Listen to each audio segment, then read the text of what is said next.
यहाँ अलिकति उ भएछ। सबैलाई नमन गर्न चाहन्छु। विश्वानि देव सवितर दुरितानि पराशुव जगभद्रं तन्न आशुव। उपस्थित सबै विद्वानहरूलाई हार्दिक नमन। आदरणीय संसारभरि हामीलाई वैदिक च्यानलको माध्यमबाट हेर्नुहुने सम्पूर्ण दर्शक महानुभावहरू, यसका साथसाथै जुमको माध्यमबाट हामीलाई हेर्नुहुने सम्पूर्ण मित्रहरूलाई हार्दिक नमन गर्न चाहन्छु। वास्तवमा यो सनातन संस्कृति र सनातन परम्परा वैदिक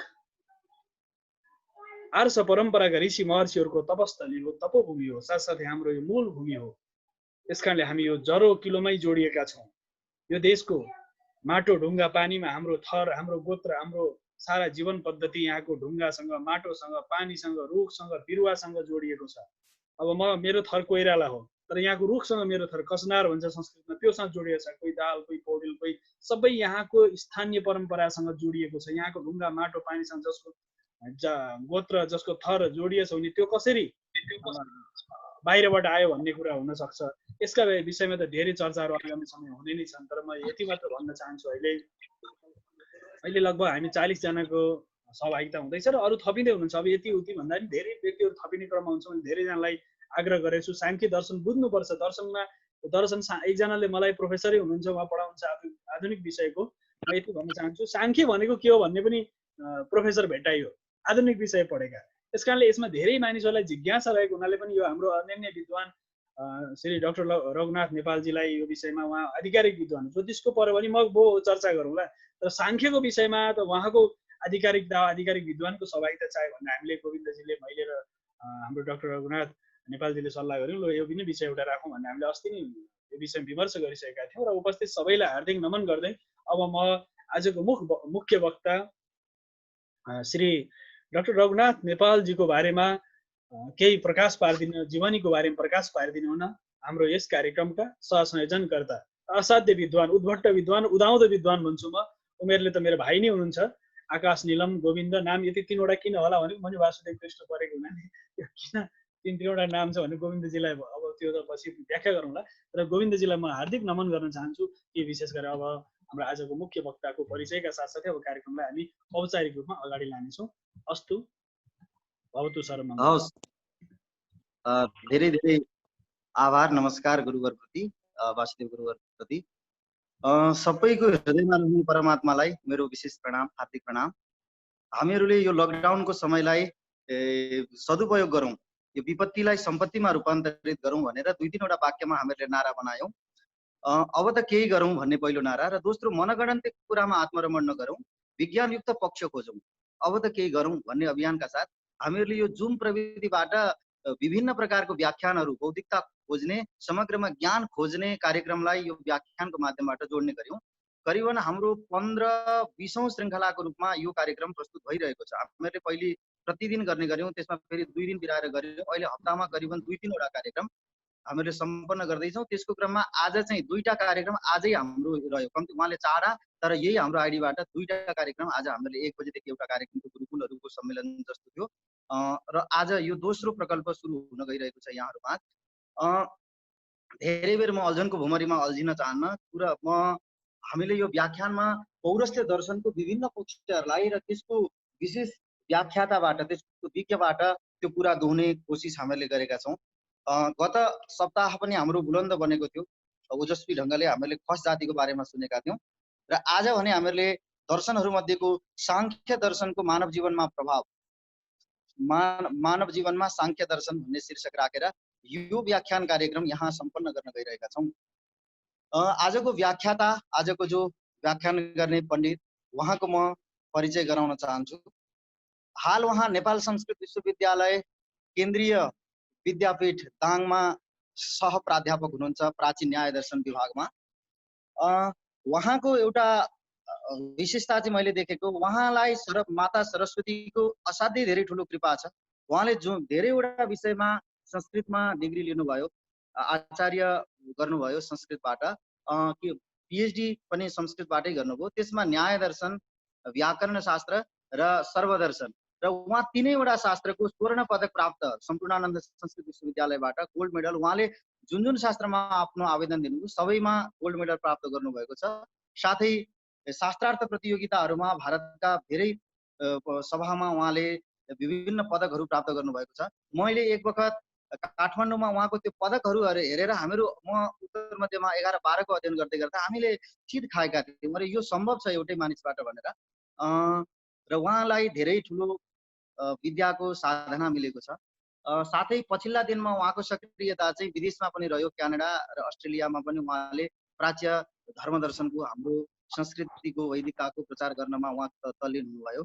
हालमा केन्द्रीय विद्यापीठ संस्कृत विश्वविद्यालय प्राचीन न्याय दर्शन विभागमा सहप्राध्यापक हुनुहुन्छ। मैले फेरि यो कुरा दोहोऱ्याउँदै अब धेरै बेर नअल्झिकन आजको विषय मानव जीवनमा सांख्य दर्शन के हो र मानव जीवनमा त्यसको प्रभावका बारेमा उहाँबाट सारगर्भित व्याख्यान हुनेछ। र हाम्रो कार्यक्रमको स्वरूप पहिले केही समय 20-25 मिनट व्याख्यान हुनेछ, त्यसपछि सम्बन्धित भएर त्यो शीर्षकलाई सम्बन्धित गराएर त्योसँग उठेका प्रश्नहरूको जिज्ञासाको समाधानको अर्को सत्र रहनेछ। र म पहिलो प्रकल्प व्याख्यान सत्र शुभारम्भ गरिदिनु हुन आजका व्याख्याता सहप्राध्यापक डाक्टर रघुनाथ नेपालज्यूलाई करबद्ध प्रार्थना गर्दछु। रघुनाथ गुरुवर।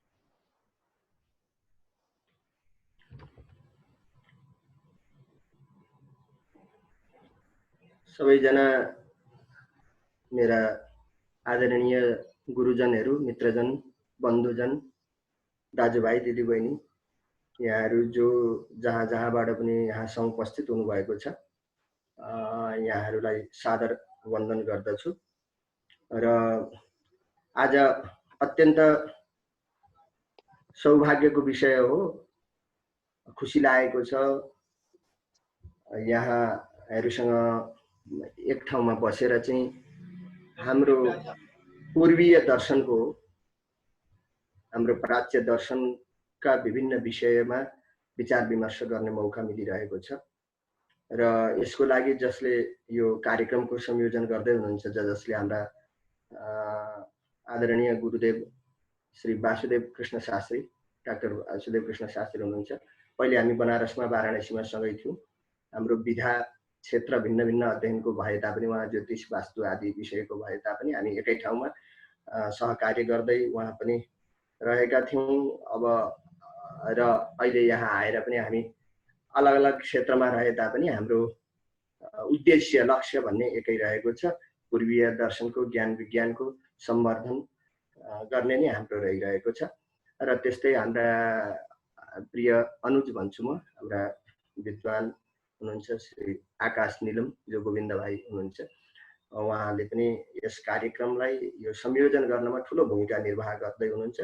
र धेरै ठुल्ठुला विद्वानहरूलाई ल्याएर चाहिँ यस्ता कार्यक्रमहरू गराइराख्नु भएको छ। अस्ति हामीहरूले धेरै लाभ लियौँ, विद्वानहरू आउनुभयो, भारतदेखि पनि विद्वानहरू उपस्थित भएर चाहिँ हामीहरूलाई व्याख्यान सुनाउनु भयो। र नेपालका पनि त्यस्ता वरिष्ठ विद्वानहरू आएर चाहिँ विविध विषयको ज्ञान गराइराख्नु भएको छ।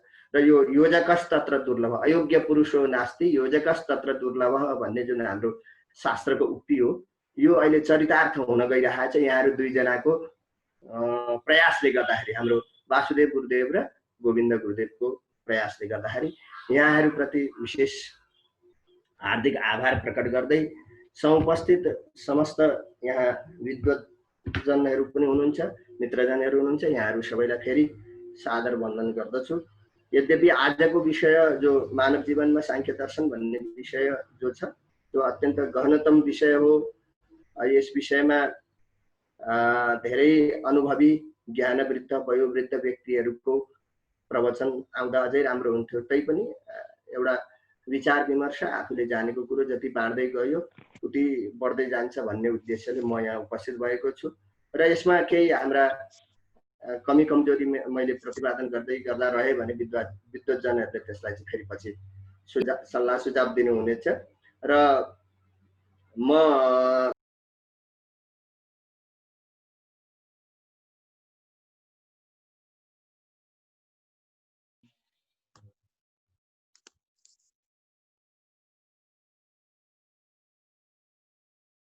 यहाँको म्युट भयो जस्तो छ, उहाँको आवाज सुनिरहेको छैन। स्वामी नारायण भन्ने कोही हुनुहुन्छ, उहाँले एकदम धेरै चलाइराख्नु भएको छ। कृपया ध्वनि सुनिराख्नु भएको छ नि, उहाँ कृपया एउटा स्थिर स्थानमा बस्दिनु होला। स्वामी नारायण चारे भन्ने हुनुहुन्छ मित्र कोही, कृपया उहाँले अनम्युट ए, गरेर चलाइराख्नु भएको छ, त्यो सिस्टम नचलाइदिनु भयो स्वामीजी। हजुर हजुर, मेरो आफै त्यो कसरी अनम्युट भएछ मलाई पनि थाहा भएन। र यो आजको कार्यक्रम हाम्रो कार्यक्रम एउटा वैदिक टेलिभिजनबाट सिधै प्रसारण पनि भइरहेको हुनाले कृपया यसलाई चलाउन। क्यामेरा धेरै हल्लियो भनेदेखि त्यसमा असर पर्ने मैले बुझेको थिएँ प्राविधिकबाट।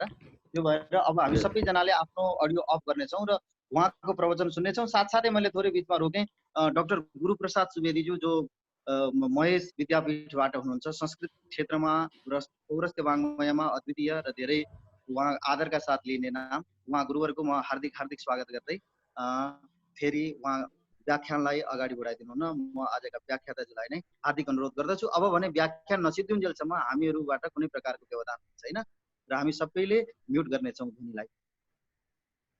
हजुर, सर्वेभ्यो नमो नमः। फेरि अब मेरो यहाँ प्रत्यक्ष फेसबुकबाट यो कार्यक्रम लाइभ पनि कतिपय व्यक्तिहरूले मित्रहरूले श्रवण गरिराख्नु भएको छ, हेरिराख्नु भएको छ।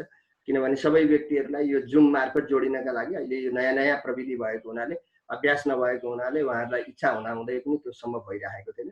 त्यसैले गर्दाखेरि यो फेसबुक लाइभ, उतापट्टि हाम्रो युट्युब च्यानल वैदिक दर्शन या केही भन्नुभयो, त्यसबाट पनि यो कार्यक्रम प्रत्यक्ष प्रसारण भइरहेको छ कार्यक्रमको। र हामी जुम मार्फत त धेरै व्यक्तिहरू अहिले 48-50 को आसपासमा हामी व्यक्तिहरू जुटेर एउटा ज्ञान विज्ञानको परिचर्चा गरिरहेका छौँ। यहाँ मैले उपदेश दिने अथवा मैले भन्ने यहाँहरूले श्रवण गर्ने भन्दा पनि यो विषय यस्तो हो कि हाम्रो ज्ञान विज्ञानको कुराहरू हामीहरूले आपसमा बाँड्ने हो, चर्चा गर्ने हो, विचार विमर्श गर्ने हो, त्यसले आफूले लाभ लिने हो। अब म औपचारिक रूपमा यो कार्यक्रममा प्रवेश गर्न अर्थात् विषयमा प्रवेश गर्न गइरहेको छु। पहिले वैदिक मङ्गलाचरण र साथसाथै भगवान कपिलदेवको स्तुति गरेर यो कार्यक्रमको आरम्भ गर्दछु।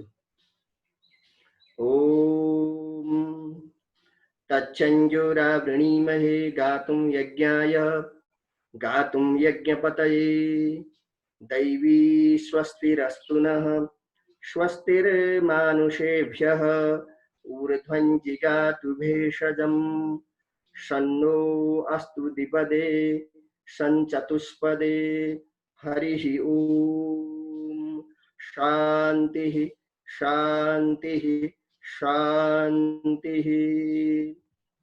तं त्वामहं ब्रह्म परं पुमांसं प्रत्यक्षस्रोतस्यात्मनि संविभाभ्यं स्वतेजसा ध्वस्तगुणप्रवाहं वन्दे विष्णुं कपिलं वेदगर्भं वन्दे विष्णुं कपिलं वेदगर्भम्।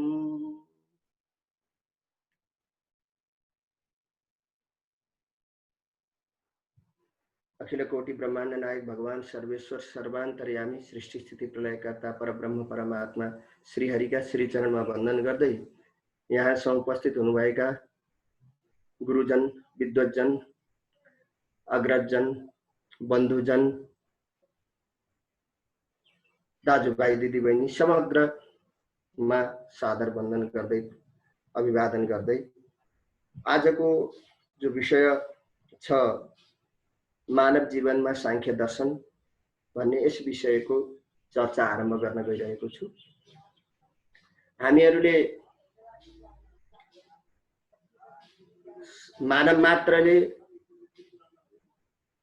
सुख चाहन्छौँ, कसैले पनि मलाई दुःख होस्, मलाई कष्ट होस् भन्न चाहना गर्दैनौँ। सबैको चाहना के हुन्छ भने अहम सदा सुखी श्याम, म सदा सुखी रहूं भन्ने नि सबैको चाहना हुन्छ। त्यसैले गर्दा त्यो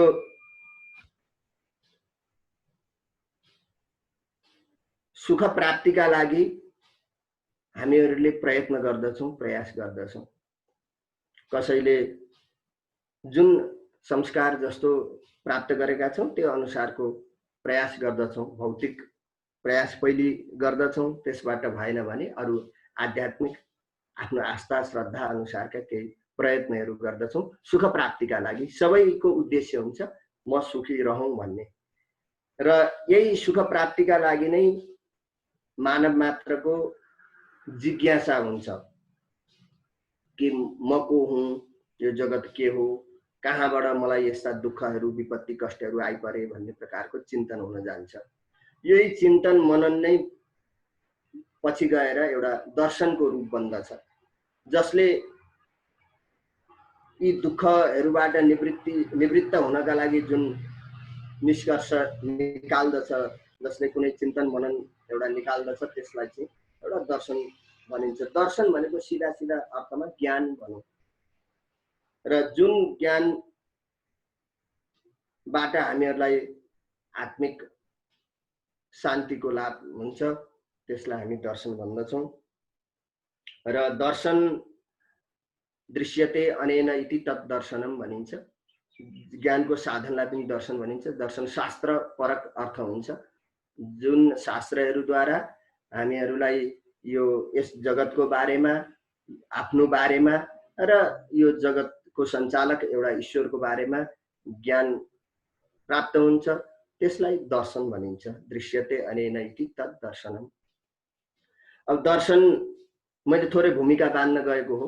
दर्शनमा सामान्यतया अहिले पाश्चात्य मुलुकमा पनि धेरै विद्वानहरूले चिन्तन मनन गर्नुभएको छ। ती दर्शनहरूलाई नास्तिक दर्शन अथवा के अरे पाश्चात्य दर्शन भनिन्छ भने हाम्रा यो भारतवर्षमा भएका ऋषि महर्षि, हाम्रा पूर्वजहरूले जो चिन्तन मनन गर्नुभयो, जुन ज्ञान विज्ञानको प्रचार प्रसार गर्नुभयो, ती दर्शनहरूलाई हामी पौरस्त्य दर्शन अथवा प्राच्य दर्शन, पूर्वीय दर्शन भन्दछौँ।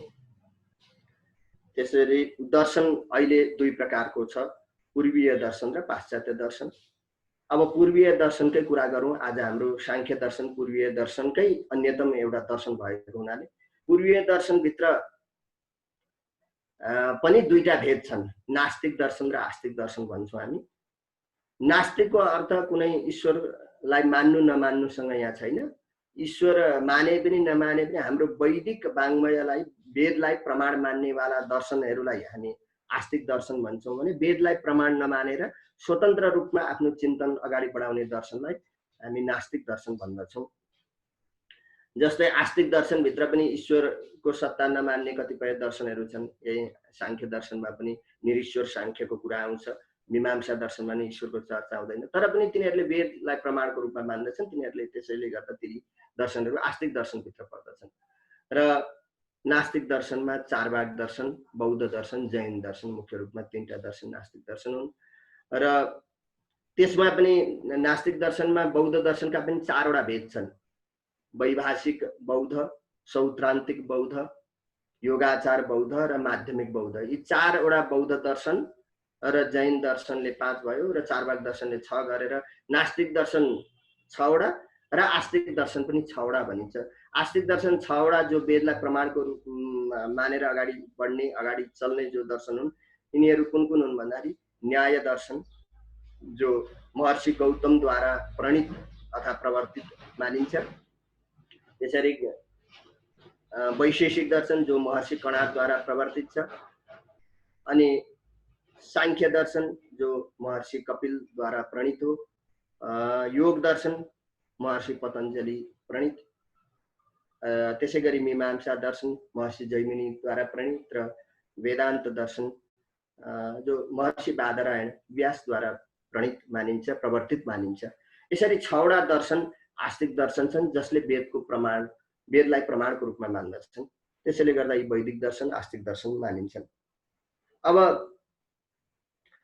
आस्तिक दर्शन मध्ये, वैदिक दर्शन मध्ये अन्यतम दर्शन हो यो सांख्य दर्शन, जसका प्रणेता अथवा यसका सूत्र रूपमा यसको आरम्भ गर्नेवाला व्यक्ति हुनुहुन्छ महर्षि कपिल।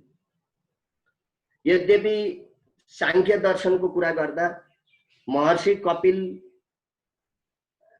सूत्र रूपमा यसलाई अगाडि ल्याउनु भन्दा अगाडि पनि यो दर्शन जो हो त्यो अनादिकालदेखि रहिरहेको थियो र रहिरहेको छ भन्ने कुरा हामीहरूले वेद उपनिषदको अध्ययन गर्यौं भने प्राप्त गर्दछौँ। किनभने श्वेताश्वेतर उपनिषदमा त कपिल मुनिको नामै लिएर चाहिँ त्यहाँ बताइएको छ कि उहाँले यसको यो सांख्य दर्शनको प्रवर्तन गर्नुभयो भनेर।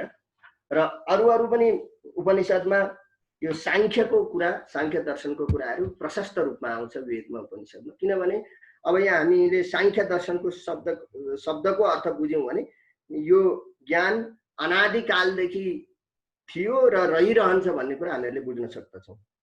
सम र ख्या दुईटा शब्दबाट सांख्य बनेको छ। सम भनेको संस्कृतमा सम उपसर्गको अर्थ हुन्छ सम्यक, राम्रो।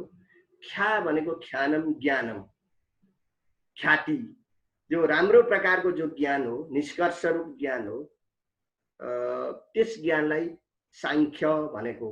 संख्या एव सांख्यम, हैन, स्वार्थमा अण प्रत्यय गरेर सांख्य बनाइन्छ। संख्याबाट सांख्य जो बन्यो राम्रो प्रकारको ज्ञान। राम्रो प्रकारको ज्ञान भनेको केलाई भन्दछ, किन यसलाई सांख्य दर्शन भनिँदैछ भन्दाखेरि हामीहरूको मूल हामीले दुःख पाउनुको कारण भनेको हामीहरूले राम्रोसँग नबुझेर हो, हाम्रो अज्ञान हो। र त्यो अज्ञानलाई मेटाउनका लागि ज्ञान हुनुपर्दछ, तत्त्व ज्ञान हुनुपर्दछ, राम्रो प्रकारको ज्ञान हुनुपर्दछ। त्यो राम्रो प्रकारको ज्ञान भनेको विवेक ज्ञान हुनु हो। विवेक ज्ञान भनेको छुट्याउन जान्नु। छुट्याउनु के पर्दछ त भन्दाखेरि संसारमा हाम्रो अज्ञान हुनेको मुख्य कारण भनेको प्रकृति र पुरुष दुईटा तत्त्व छन्। प्रकृति र पुरुषमा भेद गर्न जान्यौँ न भने हामी दुःखी हुन्छौँ। प्रकृति भनेको हामी बाहिर संसार प्रकृतिलाई मात्रै प्रकृति भनिँदैन। सांख्यका हिसाबले हाम्रो शरीर भनौँ न, बाहिर यो जो जड वस्तु छ, पञ्चमहाभूत, इन्द्रिय, मन आदि जुन बुद्धि अहङ्कार, यी सबैको बाहिरी वस्तु यो भयो प्रकृति तत्त्व। र यसलाई सञ्चालन गर्ने अथवा यसभित्र सबै रहने, यसको साक्षी रूपमा भित्र बसेको जुन तत्त्व हो, चैतन्य तत्त्व हो, चेतन तत्त्व हो, त्यसलाई भनिन्छ पुरुष, आत्मा। त्यो पुरुष यहाँ शब्द सांख्य दर्शनले बार बार प्रयोग गर्दछ। त्यो पुरुष भनेको हाम्रो जाति लिङ्गवाची शब्द होइन। यहाँ संसारमा हामीले स्त्री पुरुष जो विभाग गर्दछौँ त्यस्तो खालको पुरुष होइन। पुरुष भनेको आत्मा हो। र संसारमा दुईटा तत्त्व छन्, एउटा जड तत्त्व जो प्रकृति तत्त्व र अर्को तत्त्व छ। दुईटा तत्त्वको भेद, यिनीहरूको स्वरूपलाई जानेर यिनीहरूमा दुईटामा भिन्नता जान्न सक्नु नै यथार्थ ज्ञान गर्नु हो। त्यो राम्रोसँग ज्ञान हुनु हो, त्यसलाई विवेक ज्ञान भनिन्छ। प्रकृति पुरुष अन्यता ख्याति विवेक ज्ञानम सांख्यम भनिन्छ के। प्रकृति र पुरुषको अन्यता भनेको भेदको ज्ञान हुनु अर्थात् विवेक ज्ञान हुनु, यसैलाई भनिन्छ सांख्य। र यस्तो सांख्य दर्शन अब को शब्दको अर्थ यसरी निस्किएको छ। अर्को पनि अर्थ यहाँ गरिन्छ।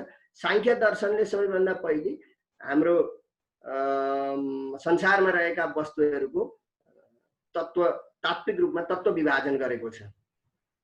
जसरी प्रकृति अघि मैले भने एउटा तत्त्व भयो, जड तत्त्व भयो भने अर्को पुरुष भनेको चेतन तत्त्व। तर प्रकृति पनि एउटा रूपमा एउटै छैन। त्यसका फेरि त्यसका विकारहरू अर्थात् त्यसबाट परिणाम हुँदै गएर त्यो 24 प्रकारको हुन्छ प्रकृति तत्त्व। मूल प्रकृति भनिन्छ जसलाई। त्यसपछि महद अहङ्कार, एकादश इन्द्रिय, पञ्च तन्मात्रा र पञ्चमहाभूत। म पछाडि यसको विस्तार गर्नेछु। यी सबै मिलाएर 24 तत्त्व प्राकृतिक तत्त्व हुन्। र त्यसपछि अर्को भनेको चेतन तत्त्व, र यो मिलाएर 25 तत्त्व हुन्छन्। यी 25 सङ्ख्याको गणना गरेर तत्त्व विभाजन गरेर यथार्थ बुझाउने भएको हुनाले यो दर्शनलाई सांख्य दर्शन भनिएको। सङ्ख्याका आधारमा पनि सांख्य भएको भन्ने कुरा पनि विद्वानहरूले गर्नुहुन्छ। शास्त्रमा यो कुरा पनि लेखिएको हुन्छ। र सांख्य शब्दको यो अर्थ भयो। अब म यहाँ सांख्य दर्शनमा तत्त्व विभाजन कसरी कसरी गरेको छ भन्ने कुरोलाई संक्षेपमा बताउँदै जान्छु, किन विषय धेरै छ, समय थोरै छ, सबै नभ्याइएला। सांख्य दर्शनमा तत्त्व विभाजन अब दुई तत्त्व सबभन्दा पहिले गरेको छ। किन सांख्य दर्शन भनेको भेदवादी दर्शन हो। स्पष्ट रूपमा हामीहरूले बुझ्नुपर्छ।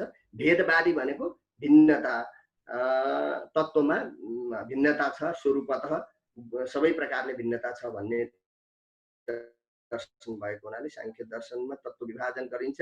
पहिलो रूपमा दुईटा तत्त्व, जसलाई एउटा जड प्रकृति भनिन्छ जो पुरुषका लागि भोग्य हुन्छ र अर्को तत्त्व छ चेतन तत्त्व आत्म तत्त्व जो तपाईँ हामी सबै हामी नै जसले अनुभव गर्दैछ त्यो अनुभव गर्नेवाला त्यो अनुभूति जसको छ त्यो चेतन तत्त्व हो र हाम्रो जुन बाहिर शरीरमा हामीले टाढा गएर बुझिरहनु पर्दैन। सांख्य दर्शन यस्तो व्यावहारिक दर्शन हो र यस्तो राम्रो दर्शन हो। यो तपाईँ हामी कसैले पनि यो कुनै सम्प्रदाय धर्म कुनै सिद्धान्तसँगको यो छैन। यो मानव मात्रले सबैले बुझ्नुपर्ने सबैले जान्नुपर्ने दर्शन हो। यो तपाईँ हामी सबैमा भएको यी भित्र भएको आफूमै भएका तत्त्वहरूको यसले विभाजन गरेर हामीहरूलाई स्पष्ट पारिदिन्छ। त्यो छुट्याउन सिकाउँदछ यो सांख्य दर्शनले। र यहाँ दुईटा प्रकृति र पुरुष भनेर पहिलो नम्बरमा विभाजन गरिएको छ दुई तत्त्वको, जसलाई हामी भोग्य र भोक्ताको रूपमा पनि विभाजन गर्न सक्दछौँ, जड र चेतन पनि भन्न सक्दछौँ। त्यसै गरी यसैमा फेरि अर्को प्रकारले विभाजन गर्दा तीन तत्त्व पनि आउँछ यहाँ। जस्तै प्रकृति जुन छ मूल रूपमा, त्यो प्रकृतिको पनि दुईटा अवस्था हुन्छ, एउटा अव्यक्त अवस्था र एउटा व्यक्त अवस्था। त्यो हो जो सत्व रजत तम गुणात्मिका प्रकृति हो,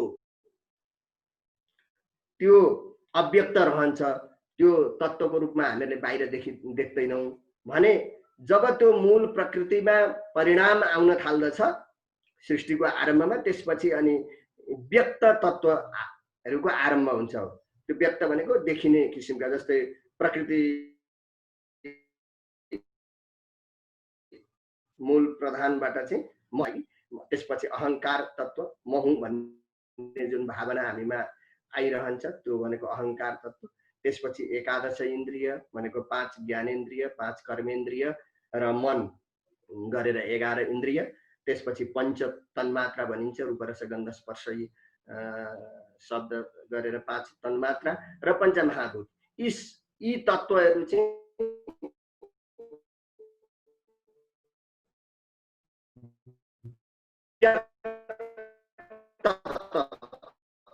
त्यस कारणले सांख्य दर्शनको अर्को विभाजन 3 प्रकारले गरिन्छ। प्रकृति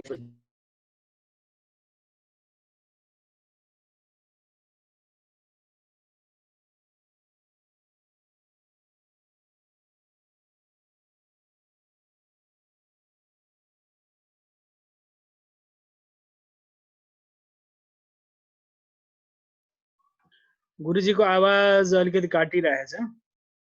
गुरुजीको आवाज काटिराखेको छ। हजुर हजुर हजुर हजुर कहाँदेखि अचानक यहाँ काट्यो, केही प्राविधिक कारणले गर्दा। सुन्दै हुनुहुन्छ अब?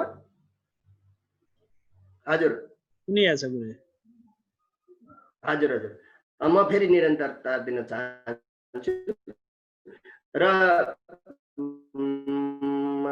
हाम्रो सांख्यमा 3 वटा तत्त्व व्यक्त, अव्यक्त र पुरुष भनौँ न, त्यस प्रकारले 3 विभाजन गरिएको छ। फेरि अर्को 4 विभाजन पनि गरेको छ सांख्यले तत्त्व विभाजन गर्दाखेरि। जस्तै मूल प्रकृति अहिकै प्रकृति एउटा भइहाल्यो, अनि पुरुष वास्तविक त्यो कसैको कारण पनि बन्दैन, कार्य पनि बन्दैन, त्यसकारणले न प्रकृति न विकृति भनिन्छ त्यो पुरुषलाई। 2 भयो।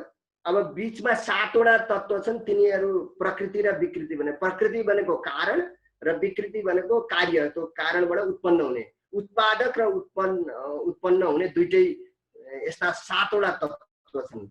जस्तै महत तत्त्वले अहङ्कारलाई उत्पन्न गराउँदछ, ऊ आफू प्रधानबाट मूल प्रकृतिबाट उत्पन्न भएको। त्यसरी अहङ्कार तत्त्व पनि महतबाट उत्पन्न भयो, उसले फेरि एकादश इन्द्रिय पञ्च तन्मात्राको उत्पत्ति गर्दछ। महत, अहङ्कार अनि पञ्च तन्मात्रा पनि त्यस्ता छन्। पञ्च तन्मात्रा अहङ्कारबाट उत्पन्न हुन्छन् र पञ्च तन्मात्राबाट फेरि पञ्चमहाभूतको उत्पत्ति पनि हुन्छ। त्यसैले जो कारण पनि बन्दछ, कार्य पनि बन्दछ, अर्थात् प्रकृति पनि विकृति भनिन्छ। मूल प्रधानलाई प्रकृति मात्र, कारण मात्र भनिन्छ। दुईटा बीचका 7 वटा, दोस्रो नम्बरमा 7 वटा जो तत्त्व छन् तिनीहरू प्रकृति र विकृति भए। अनि विकृति मात्रै हुन्छन् भनेको उनीहरू कार्य मात्रै हुन्छन्, कसैबाट उत्पन्न मात्रै हुन्छन् र अरूलाई उत्पन्न गराउँदैनन्। त्यस्ता चाहिँ 16 वटा छन्। जस्तै एकादश इन्द्रिय मन सहित पञ्च ज्ञानेन्द्रिय पञ्च कर्मेन्द्रिय 10, मनले 11 अनि पञ्चमहाभूत 11 र 5 ले 16। यी 16 वटा तत्त्व चाहिँ विकृति मात्र हुन्, यी कार्य मात्र बन्दछन्, कसैबाट उत्पन्न त भए तर यिनीहरूले अरूलाई उत्पन्न गराउँदैनन्। त्यस हिसाबले यो वर्गीकरण गर्दाखेरि 4 विभाजन गरिन्छ। प्रकृति एउटा, प्रकृति विकृति 7 वटा तत्त्व छन्, 8 भयो, अनि विकृति 16 वटा छन्, र जो पुरुष हो, जो आत्म तत्व हो, त्यो न प्रकृति न विकृति। त्यो पुरुषबाट आत्माबाट न कुनै चिज उत्पन्न हुन्छ न उसलाई कसैले उत्पन्न गराएको हो, त्यसकारण त्यो न प्रकृति न विकृति भनिन्छ त्यसलाई, हैन। त्यो अनुभव त्यो चाहिँ कार्य पनि बन्दैन, कारण पनि बन्दैन। त्यसले गर्दाखेरि यसरी 4 प्रकारको विभाजन पनि गरिएको छ। र अब अर्को जुन अघि पनि मैले भने 25 प्रकार वटा जो विभाजन त स्पष्ट रूपमा छ भनेको मूल जुन प्रकृति भइहाल्यो, त्यसपछि उत्पन्न हुने महत्त्व, यसका स्वरूप लक्षणको अगाडि म चर्चा गर्नेछु। त्यसपछि अहंकार तत्व, अहंकारबाट चाहिँ फेरि एकादश इन्द्रिय भनेको मन, अनि 10 इन्द्रियहरू, 5 ज्ञानेन्द्रिय 5 कर्मेन्द्रिय, र त्यसै गरी अहंकार तत्त्वबाट उता पञ्चतन्मात्रा, र पञ्चतन्मात्राबाट पञ्चमहाभूत। पञ्चतन्मात्रा भनेको रूप रस गन्ध स्पर्श र शब्द, अनि यी तन्मात्राबाट पञ्चमहाभूतको उत्पत्ति हुन्छ। यसरी 24 प्रकृतिबाट भएका अथवा प्राकृतिक तत्त्व छन् भने अनि 25औं नम्बरको पुरुष आत्मा छ। त्यसले गर्दाखेरि यो पञ्चविंशति तत्त्व सांख्य दर्शन मानिन्छ। र यसैका आधारमा के भनिन्छ भने पञ्चविंशति तत्त्वज्ञ यत्र कुत्राश्रमे वसन जति मुन्दी सिखी वापी मुच्यते नात्र संशय।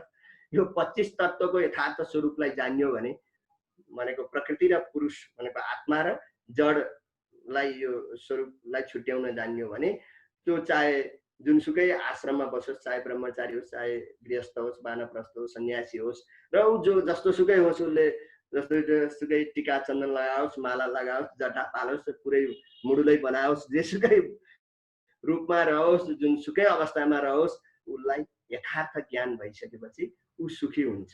किनभने दुःखको कारण भनेकै अज्ञान हो र अज्ञानलाई हटाउन सक्दछ भनेर सांख्य दर्शनले भन्दछ। र यो 25 तत्त्व पछि पनि यहाँ अर्को चर्चा गरिन्छ। सांख्यमा अब निरीश्वर सांख्य र शेश्वर सांख्य भनेर सांख्य दर्शनको विभाजन गरिन्छ। ईश्वरको सत्ता मान्ने एउटा सांख्य दर्शन, त्यसो गर्दाखेरि 26औं नम्बरमा ईश्वर आउँछ।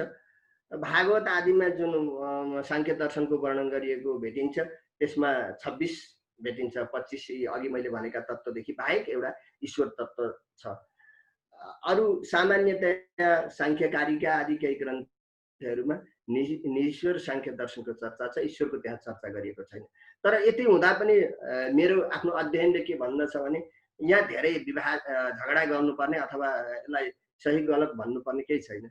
यहाँ सांख्य दर्शनले विभाजन गरेको जड र चेतनलाई विभाजन गरेको छ, पुरुष भनेको छ। अब त्यो ईश्वर पनि त्यो पुरुष चेतन भित्रकै उत्तम हो, उत्तम पुरुष हो। श्रीमद् भगवत गीतामा आउँछ नि, द्वाविमौ पुरुषौ लोके क्षरश्चाक्षर एव च क्षर सर्वाणि भूतानि कूटस्थो क्षर उच्यते उत्तमः पुरुषस्त्वन्य परमात्मेति उदाहृत भनिन्छ। त्यो पुरुषोत्तम अतोस्मि लोके वेदे च प्रतिथा पुरुषोत्तमः भनेको हुनाले त्यो चेतन विशेष चैतन्य रूप नै ईश्वरको पनि भएको हुनाले त्यो वर्गीकरण जुन चेतन र अचेतनको रूपमा गर्दाखेरि त्यो चेतनभित्र पुरुष ईश्वर पनि आइहाल्छ। त्यसमा हामीहरूले धेरै विवाद गरिरहनु आवश्यकै छैन। मेरो आफ्नो वैयक्तिक दृष्टिबाट त म के भन्छु भने मैले आफ्नो अध्ययन कालमा, आफ्नो विद्यावारिधि कालमा पनि भनेको थिएँ, लेखेको थिएँ कि हामीहरूले दर्शनलाई एउटा आफ्नो आग्रहले आफू कुनै बनेर हेर्नु हुँदैन। हामीहरूले दर्शन, हामी सबैका लागि सबै दर्शन उपादेय छन्, राम्रा छन्, ग्राह्य छन्, सबैले हाम्रो हित गर्दछन् भन्ने बुझ्नु पर्दछ। चाहे नास्तिक दर्शन चाहे आस्तिक दर्शन, ती दर्शनको राम्रो पक्ष भनौँ न, सबै राम्रै पक्ष हुन्छ दर्शनको। दर्शन भनेको त ज्ञान हो। त्यो ज्ञानबाट आफूले बुझेर आत्मलाभ गरेर सुखी बन्ने हो त्यसले गर्दाखेरि हामीहरूले दार्शनिक दृष्टि राख्दाखेरि आफूलाई कुनै एउटा अलगै बनाएर त्यो दर्शनले यसो भनौँ भनेर त्यसलाई प्रतिपक्षी मानेर त्यसलाई विरोधी मानेर कहिले पनि चिन्तन गर्नु हुँदैन। सबै दर्शनको आफ्नो आफ्नो ठाउँ छ, आफ्नो आफ्नो महत्त्व छ। अझ सम्भव भएसम्म हाम्रा आचार्यहरूले जो विद्वान हुनुहुन्छ उहाँहरूले त सबै दर्शनमा समन्वय गर्नुभएको भेटिन्छ। र हाम्रा यस्ता दक्षिण भारतमा आचार्य हुनुहुन्थ्यो के.एस. वरदाचार्य, उहाँले कहिल्यै पनि दर्शनको अध्ययन गराउँदाखेरि दर्शनमा भेद दृष्टि राख्नु भएन, दर्शन यो राम्रो यो नराम्रो भन्नु भएन। सबैको जे छ त्यो वास्तविक त्यसको गहिराइमा पुगेर आफूले अध्ययन गर्नुपर्दछ, लाभ लिनुपर्दछ भन्नुहुन्थ्यो। र मेरो आफ्नो व्यक्तिगत दृष्टि पनि त्यही नै रहेको छ। र अस्तु, अब सांख्य दर्शनको मैले तत्त्व विभाजनको कुरा गरेँ, प्रमाणको विषय गरौँ। सांख्य दर्शनले प्रमाण कति मान्दछ, किनभने कुनै पनि दर्शनले आफ्नो सिद्धान्तलाई, आफ्नो विषयलाई प्रतिपादन गर्नका लागि प्रमाण देखाउँछ, किनभने त्यो प्रमाण बिना त्यो वस्तुको सिद्धि हुँदैन। र अब यो दर्शन पढ्नेवालालाई त सबैलाई प्राय थाहा नै हुन्छ कि हामीहरूले कुनै पनि वस्तुको सत्ता, वस्तु छ भन्ने कुरो कसरी जान्ने भन्दाखेरि पहिलो नम्बरमा त प्रत्यक्ष हेरेरै जान्ने। त्यस कारणले प्रत्यक्ष एउटा प्रमाण हो जो सांख्य दर्शनले नै मान्दछ। तर हेरेर मात्रै सबै कुरो, इन्द्रियले मात्रै भनौँ न, हेर्नु मात्रै नभएर जुन हाम्रा इन्द्रियद्वारा हामीहरूले जुन जुन वस्तुहरूलाई जान्दछौँ तिनीहरूलाई प्रत्यक्ष ज्ञान, प्रत्यक्ष प्रमाण भनिन्छ। तर त्यतिले मात्रै सबै कुरो जान्न सकिँदैन, किनभने कतिपय कुराहरू हाम्रा इन्द्रियभन्दा पर भएका तर वास्तविक रूपमा तिनीहरूको सत्ता भएको हुन्छ। त्यसलाई जान्नका लागि अरू प्रमाणको आवश्यकता हुन्छ। जस्तै पर्वत आदिमा गयौँ, हामी कहीँ गयौँ भने टाढामा आगो नदेखे पनि त्यहाँ धुवाँ उडिराखेको देख्यौँ भने त्यो धुवाँका आधारमा हामीहरूले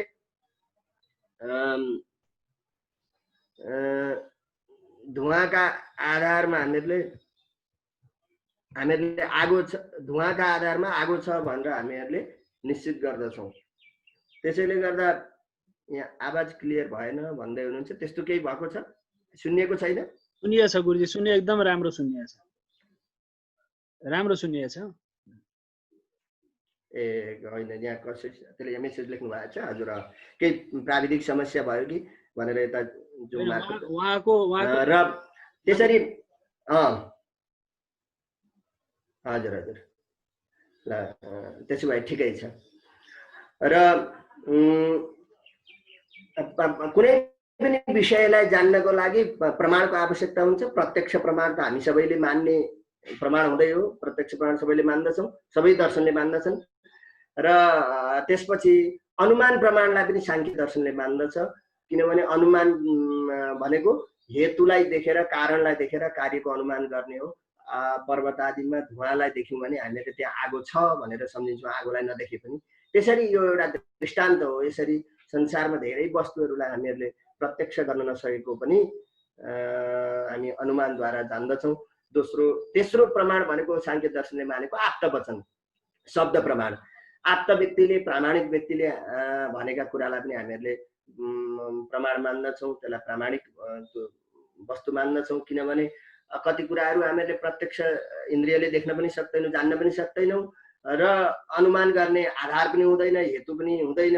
तर पनि कुनै प्रामाणिक व्यक्तिले, आप्त पुरुषले हामीहरूलाई भनेपछि हामीहरूलाई उहाँहरूले भनेको कुरामा विश्वास रहन्छ र त्यो कुरालाई हामी मान्दछौँ। अब वेदादि शास्त्रलाई पनि हामी त्यसरी नै मान्दछौँ, किनभने स्वर्ग नरक आदिको त्यहाँ वर्णन गरिएको छ। ती कुराहरू हामीहरूले न प्रत्यक्षद्वारा जान्न सक्दछौँ, न अनुमान हेतु नै द्वारा त्यहाँ जान्न सक्दछौँ। त्यहाँ त्यो स्वर्ग छ, नरक छ आदि कुराहरूलाई हाम्रा शास्त्रले बताएको छ भन्ने कुरा हामीहरूले त्यो आप्त वचन, किनभने वेद आदि शास्त्र भनेको पौरुषीय मान्दा पनि ईश्वरको वचन, आप्तको वचन मानेर हामीहरूले प्रमाणको रूपमा मान्दछौँ। अपौरुषीय भए पनि त झन् स्वतः त्यो वेद प्रमाण नै मानिन्छ। त्यसले गर्दाखेरि आप्त पुरुषहरूको वचनलाई, वाक्यलाई पनि प्रमाण मान्ने दर्शन हो यो सांख्य दर्शन। तीनटा प्रमाणलाई यसले मान्दछ। र अब यसका भेद भिन्नताका कुराहरू त धेरै छँदैछन्। अब सांख्य दर्शनले सबैभन्दा महत्त्वपूर्ण एउटा विषय उठाउँछ जसलाई सत्कार्यवाद भनिन्छ। सत्कार्यवाद महत्त्वपूर्ण सांख्य दर्शनको कुरा हो। अब यहाँ वाद, दर्शन क्षेत्रमा यी वादहरू छन्। संसारमा कसरी वस्तुहरू को सत्ता रहन्छ, कसरी आउँछन् भन्दाखेरि सांख्यको सत्कार्यवाद हो। कार्य जो हामीहरूले जो देख्छौँ संसारका वस्तुहरू, यिनीहरू कुनै न कुनै रूपमा आफ्ना कारणमा सूक्ष्म रूपमा पहिलेदेखि रहेको हुन्छ। जस्तै दुधमा दही बन्ने जुन केही न केही त्यो कार्य हुन सक्ने त्यो दुधमा रहेको हुनाले पछि त्यो दुध दही बनेको। त्यो दहीबाट घिउ बन्छ भने त्यहाँ त्यो दहीको घिउको सत्ता त्यो दुधमा अथवा दहीमा रहेको छ। कारणमा कार्यको सत्ता रहनुलाई सत्कार्यवाद, कार्य कारणमा कुनै न कुनै रूपमा आंशिक रूपमा त्यो सूक्ष्म रूपमा रहेको छ भन्ने वाद हो सांख्यको सत्कार्यवाद, जसका आधारमा पछि गएर यिनीहरूले चाहिँ यो प्रकृतिबाट सम्पूर्ण महद अहंकार आदिको सृष्टि हुन्छ र यिनीहरूको तत्त्व चाहिँ यसरी बढ्दै जान्छ। कार्यमा कारण कार्यको स्वरूप पनि रहिरहन्छ, लीन हुँदा पनि त्यो कार्य कारणमै आएर टुङ्गिन्छ भन्ने सत्कार्यवाद सांख्यको कुरा हो। र त्यस्तो अरू पनि म सामान्य रूपमा भन्छु, आरम्भवाद हो नैयायिकहरूको। उनीहरूले चाहिँ कुनै पनि वस्तु सुरुमा आरम्भ हुन्छ, कारणहरू जुटाएर जस्तै माटो भेला पारेर ल्याएर घडा बनाइन्छ। त्यो घडा नयाँ, किनभने त्यो माटाले घडाको जस्तो पानी पिउने, घडा भन्ने माटामा व्यवहार गर्न सकिँदैन, माटैलाईबाट पानी पिउन पनि सकिँदैन। त्यसले गर्दाखेरि त्यो माटोबाट घडा बन्ने भएको हुनाले, नयाँ कार्यको आरम्भ हुने भएको हुनाले नैयायिकहरूको आरम्भवाद हो। वेदान्तीहरूको विशेष गरी अद्वैत वेदान्तीहरूको विवर्तवाद हो। ब्रह्म जुन वास्तविक एक मात्र तत्त्व सत्य छ, अरू सबै तत्त्व चाहिँ उसैको विवर्तबाट भएको हो। जसरी रज्जु देखेर चाहिँ सर्पको भान हुन्छ हैन, त्यसरी यो विवर्तवाद वेदान्तीहरूको हो। बौद्धको असत्कार्यवाद हो, शून्यवाद हो बौद्धको। अब यी धेरैवटा त्यहाँ त्यसमा पनि भेदहरू छन्, ती विस्तारमा कुनै दिन ती दर्शनहरूको चर्चा गरेका समयमा गरौँला। अब अर्को बुझ्नुपर्ने कुरो के हो त भन्दा, सांख्य भनेको प्रधान कारणतावादी भनिन्छ यसलाई, अर्थात् प्रकृति कारणतावादी। यो संसार जति पनि देखिएको छ, जगत जति पनि देखिएको छ, विश्व ब्रह्माण्ड, यसको मूल भनेको प्रधान हो, अव्यक्त हो, प्रकृति हो। एउटैको पर्यायवाची नाम हो है। जुन प्रकृति भन्दैछौँ, सत्व रज तम गुणले गुणरूप भएको जुन प्रकृति भन्दैछौँ, त्यसलाई प्रधान पनि भनिन्छ, काहीँ काहीँ त्यसलाई अव्यक्त पनि भनिन्छ, विभिन्न नामले भनिन्छ। त्यो प्रधानलाई नि कारण, सृष्टिको मूल कारण मानिन्छ। त्यसकारणले सांख्य के हुन् भने प्रधान कारणतावादी हुन्। अब नैयायिक वैशेषिक अर्को दर्शनतिर गयौँ भने उनीहरू परमाणु कारणतावादी हुन्। उनीहरू परमाणुबाट त्रिणुक हुँदै यो जगत बन्द छ भनेर भन्दछन्। त्यसै गरी वेदान्तीहरूतिर गयौँ भने उनीहरू ब्रह्म कारणतावादी। यो सृष्टिको मूल भनेको ब्रह्म हो, त्यो मूल ब्रह्मकै विवर्त मानौँ, चाहे अर्को वेदान्तीहरूका विभिन्न भेद छन्। जुन रूपमा भने पनि सबै वेदान्तीहरू ब्रह्म कारणतावादी हुन्। र बौद्ध आदिले, बौद्धहरूले विशेष गरी शून्यबाट चाहिँ अभावबाट अरू कार्यको उत्पत्ति हुन्छ, उनीहरू शून्य कारणतावादी बौद्धहरू छन्। अब अरू दर्शनले पनि सृष्टिको मूल के हो, कहाँबाट यो सृष्टि फैलिन्छ भन्ने कुराहरूलाई विवेचना गरेका छन्। अब हामीहरूले यहाँ सांख्य दर्शनको कुरा गर्नु पर्दाखेरि प्रधान कारणतावादी, प्रकृति कारणतावादी सांख्य हुन् भनेर बुझ्नु पर्दछ। अब सत्कार्यवादका लागि विभिन्न यहाँ हेतुहरू देखाइएको छ सांख्य दर्शनमा, किनभने मूलतः हामीहरूले कार्य कारणमा कुनै न कुनै रूपमा छ भनेरै व्यवहार गरिरहेका हुन्छौँ। जस्तै कसैलाई तेल चाहियो भने ऊ तिल लिन जान्छ, बालुवा लिएर तेल पेलाउन जाँदैन। किन भन्दाखेरि त्यो तेल भन्ने चिज त्यो तिलमै सूक्ष्म रूपमा रहेको छ भन्ने बुझेका हुन्छौँ हामीहरूले। अर्थात् त्यो तेल भनेको त्यो तिलको कार्य हो, त्यो कार्य तिल भनेको कारण हो, त्यो कारणमा सूक्ष्म रूपमा रहेको छ भन्नु यो नै सत्कार्यवादको मूल रूप हो। र यसरी मैले 4-5वटा यसमा हेतु छन्, मैले प्रदर्शन गरेको। यसरी मान्छेले व्यवहारमै कार्यका लागि कारणको खोजी गर्ने भएको हुनाले सबै कार्यको कारणमा कुनै न कुनै रूपमा अस्तित्व रहेको हुन्छ भन्ने कुरा बुझाउँछ सांख्य दर्शनले। त्यसकारणले यी सत्कार्यवादी हुन्। यहाँ 4-5 वटा हेतु पनि बताइएको छ। अब साधर्म्य वैधर्म्य पनि छ, यो भन्ने कुराहरू पनि यो सांख्य कारिकामा सांख्य दर्शनमा यी कुराहरू पनि आउँछ। प्रकृति र मूल प्रकृति र पुरुषमा केही समानता छ भने कुनै कुराहरू मूल प्रकृति र व्यक्त र अव्यक्तमा समानता छ। जस्तै अब व्यक्त भनेको महत अहंकार आदि हुन्, अव्यक्त भनेको मूल प्रकृति हो। सत्व रज तमको गुणको स्वभाव मूल प्रकृतिमा पनि छ, व्यक्तमा पनि छ। त्यो हिसाबले त्रिगुणात्मक भएको हुनाले त्यो समानता ती दुईटामा हुन्छ। तर अब अव्यक्तसँग पुरुषको पनि समानता केही कुराले देखिन्छ, किनभने प्रकृति पनि त्यो कसैबाट उत्पन्न भएको हुँदैन, पुरुष पनि कसैबाट हुँदैन, त्यसरी हुन्छ। अव्यक्त भनेको महदादि र पुरुषमा पनि केही साधर्म्य छ। साधर्म्य भनेको पुरुषमा सांख्यले पुरुष भनेको आत्मा, आत्माको बहुत्वलाई अनेकतालाई मान्दछ। व्यक्तमा पनि अनेकता छ, त्यसकारणले त्यो केही कुराहरूले साधर्म्य केही वैधर्म्य, यो अलिकति भित्री कुरो हुन्छ। यो आजको संक्षिप्त यो विषय प्रतिपादन गर्ने क्रममा त्यति भित्र नजाउँ होला, किनभने सबैलाई त्यो उपयोगी पनि होला, समयको अभाव पनि होला। र अब म अझ अर्को विषय यो सांख्यले उठाएका मुख्य मुख्य विषयहरूलाई यहाँ प्रतिपादन गर्दै गएको छु। अब सत्व रज र तमले युक्त भएको जुन प्रकृति हो त्यसैको विकार भनौँ अथवा परिणाम महद अहंकार, एकादश इन्द्रिय, पंच तन्मात्रा र पंच महाभूत हो। अर्थात् हाम्रो शरीरलाई हामीहरूले हेर्यौँ भने सत्व रज तम गुण मूल प्रकृति पनि यही छ। अब यसबाट चाहिँ महत तत्त्वको भनेको बुद्धि तत्त्वको उत्पत्ति भयो। त्यो महतबाट अहंकार म हुँ भन्ने कुरो जुन भावना जसबाट आइरहेछ त्यो अहम भन्ने एउटा तत्त्वको उत्पत्ति भयो। त्यसपछि त्यो अहमबाट एकादश इन्द्रिय भनेको पहिले मनको उत्पत्ति भयो, त्यसपछि पंच ज्ञानेन्द्रिय पंच कर्मेन्द्रियको उत्पत्ति भयो। अब पंच ज्ञानेन्द्रिय भनेको जसबाट विषयको ज्ञान हुन्छ तिनीहरूलाई ज्ञानेन्द्रिय भनिन्छ।